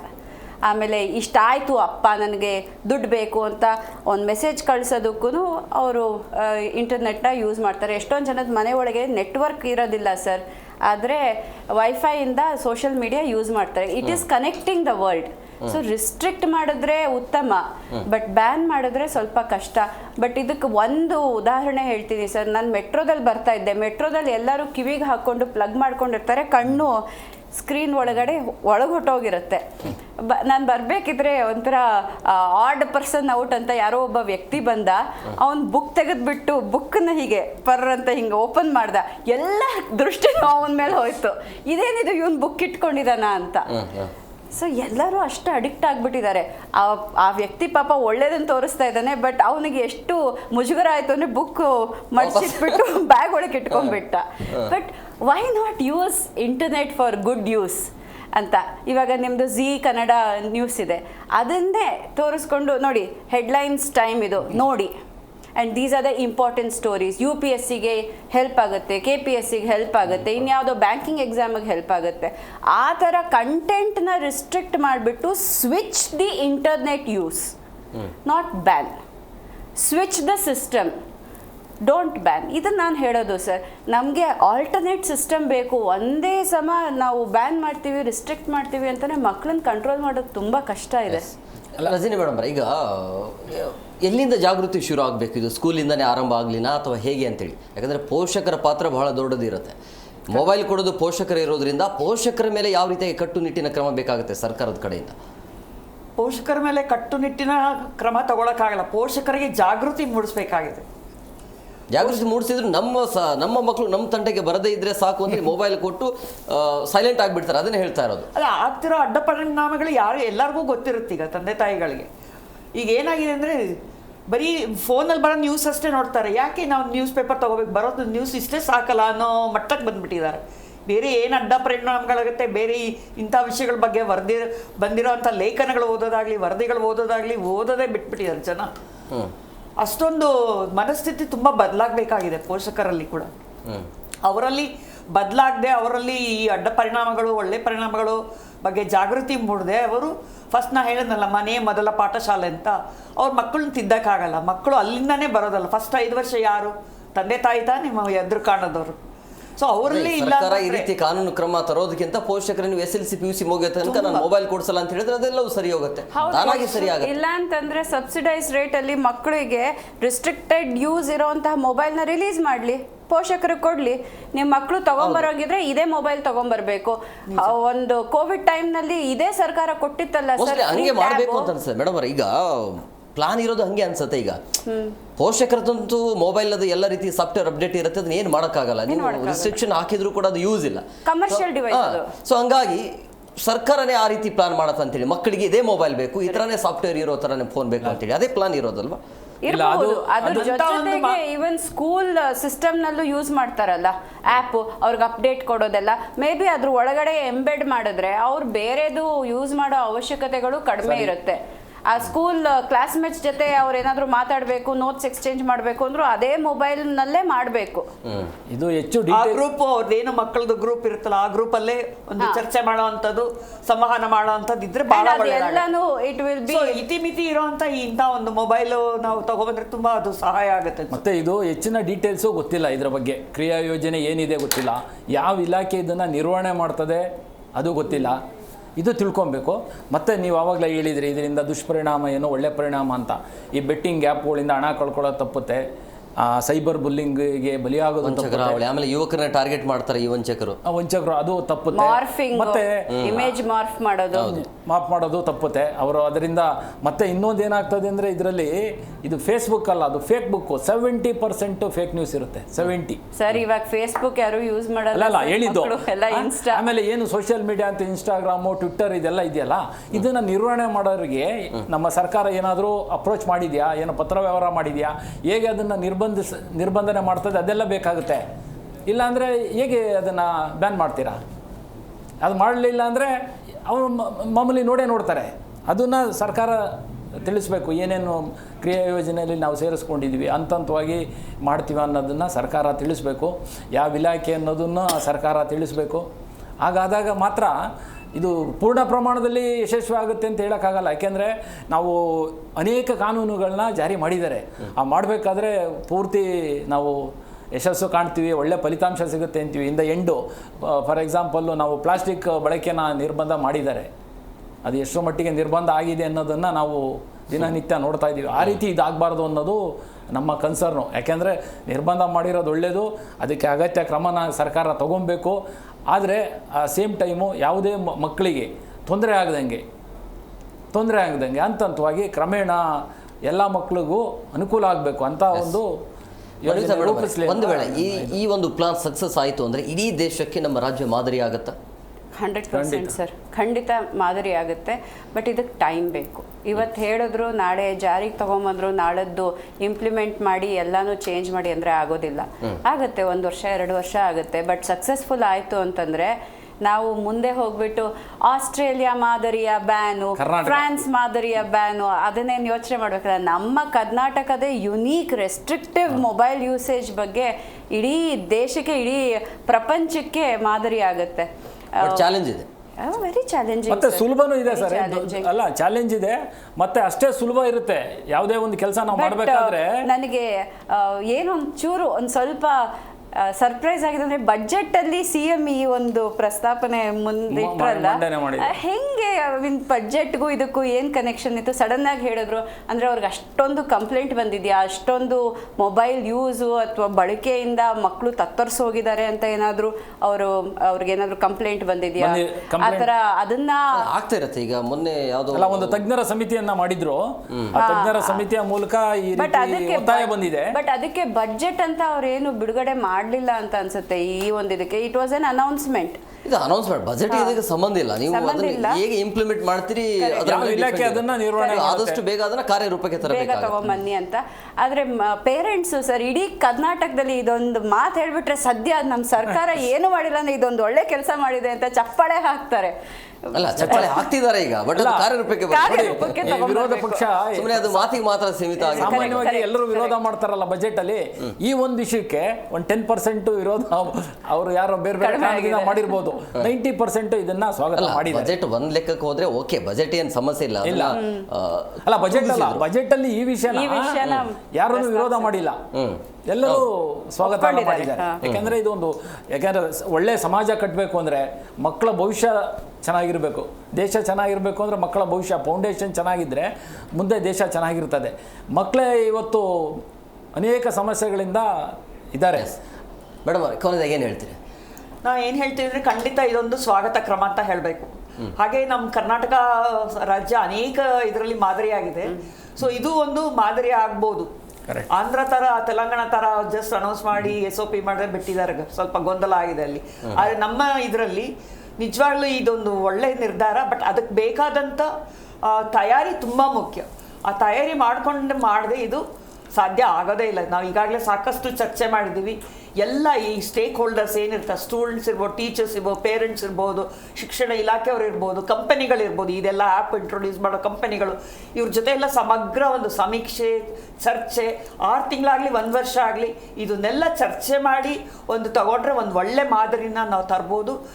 At least ನಾವು ಯಶಸ್ಸಾಗಕ್ಕೆ ಸಾಧ್ಯ ಆಗುತ್ತೆ. ಯಾಕಂದ್ರೆ ಮಕ್ಕಳದ ಯಾವುದೇ ಒಂದು ಕಾಯ್ದೆ ಜಾರಿನಲ್ಲಿ ಸೊ ಎಲ್ಲ ಒಂದು ಸ್ಟೇಕ್ ಹೋಲ್ಡರ್ಸ್ ಇದರಲ್ಲಿ ಭಾಗಿ ಆಗ್ಲೇಬೇಕಾಗುತ್ತೆ. ಇವತ್ತಿನ ದಿನ ಮಕ್ಕಳು ಯಾರು ಕೂಡ ವಿರೋಧ ವ್ಯಕ್ತಪಡಿಸ್ತಾ ಇಲ್ಲ, ಬಟ್ ಹೇಗೆ ಇಂಪ್ಲಿಮೆಂಟ್ ಮಾಡ್ತೀನಿ ಅನ್ನೋದು ಟೆಕ್ನಾಲಜಿಯಿಂದಾನೇ ಟೆಕ್ನಾಲಜಿನ ಕಂಟ್ರೋಲ್ ಮಾಡಬೇಕಾಗುತ್ತೆ, ಸ್ಕ್ರೀನ್ ಔಟ್ ಮಾಡಬೇಕಾಗುತ್ತೆ.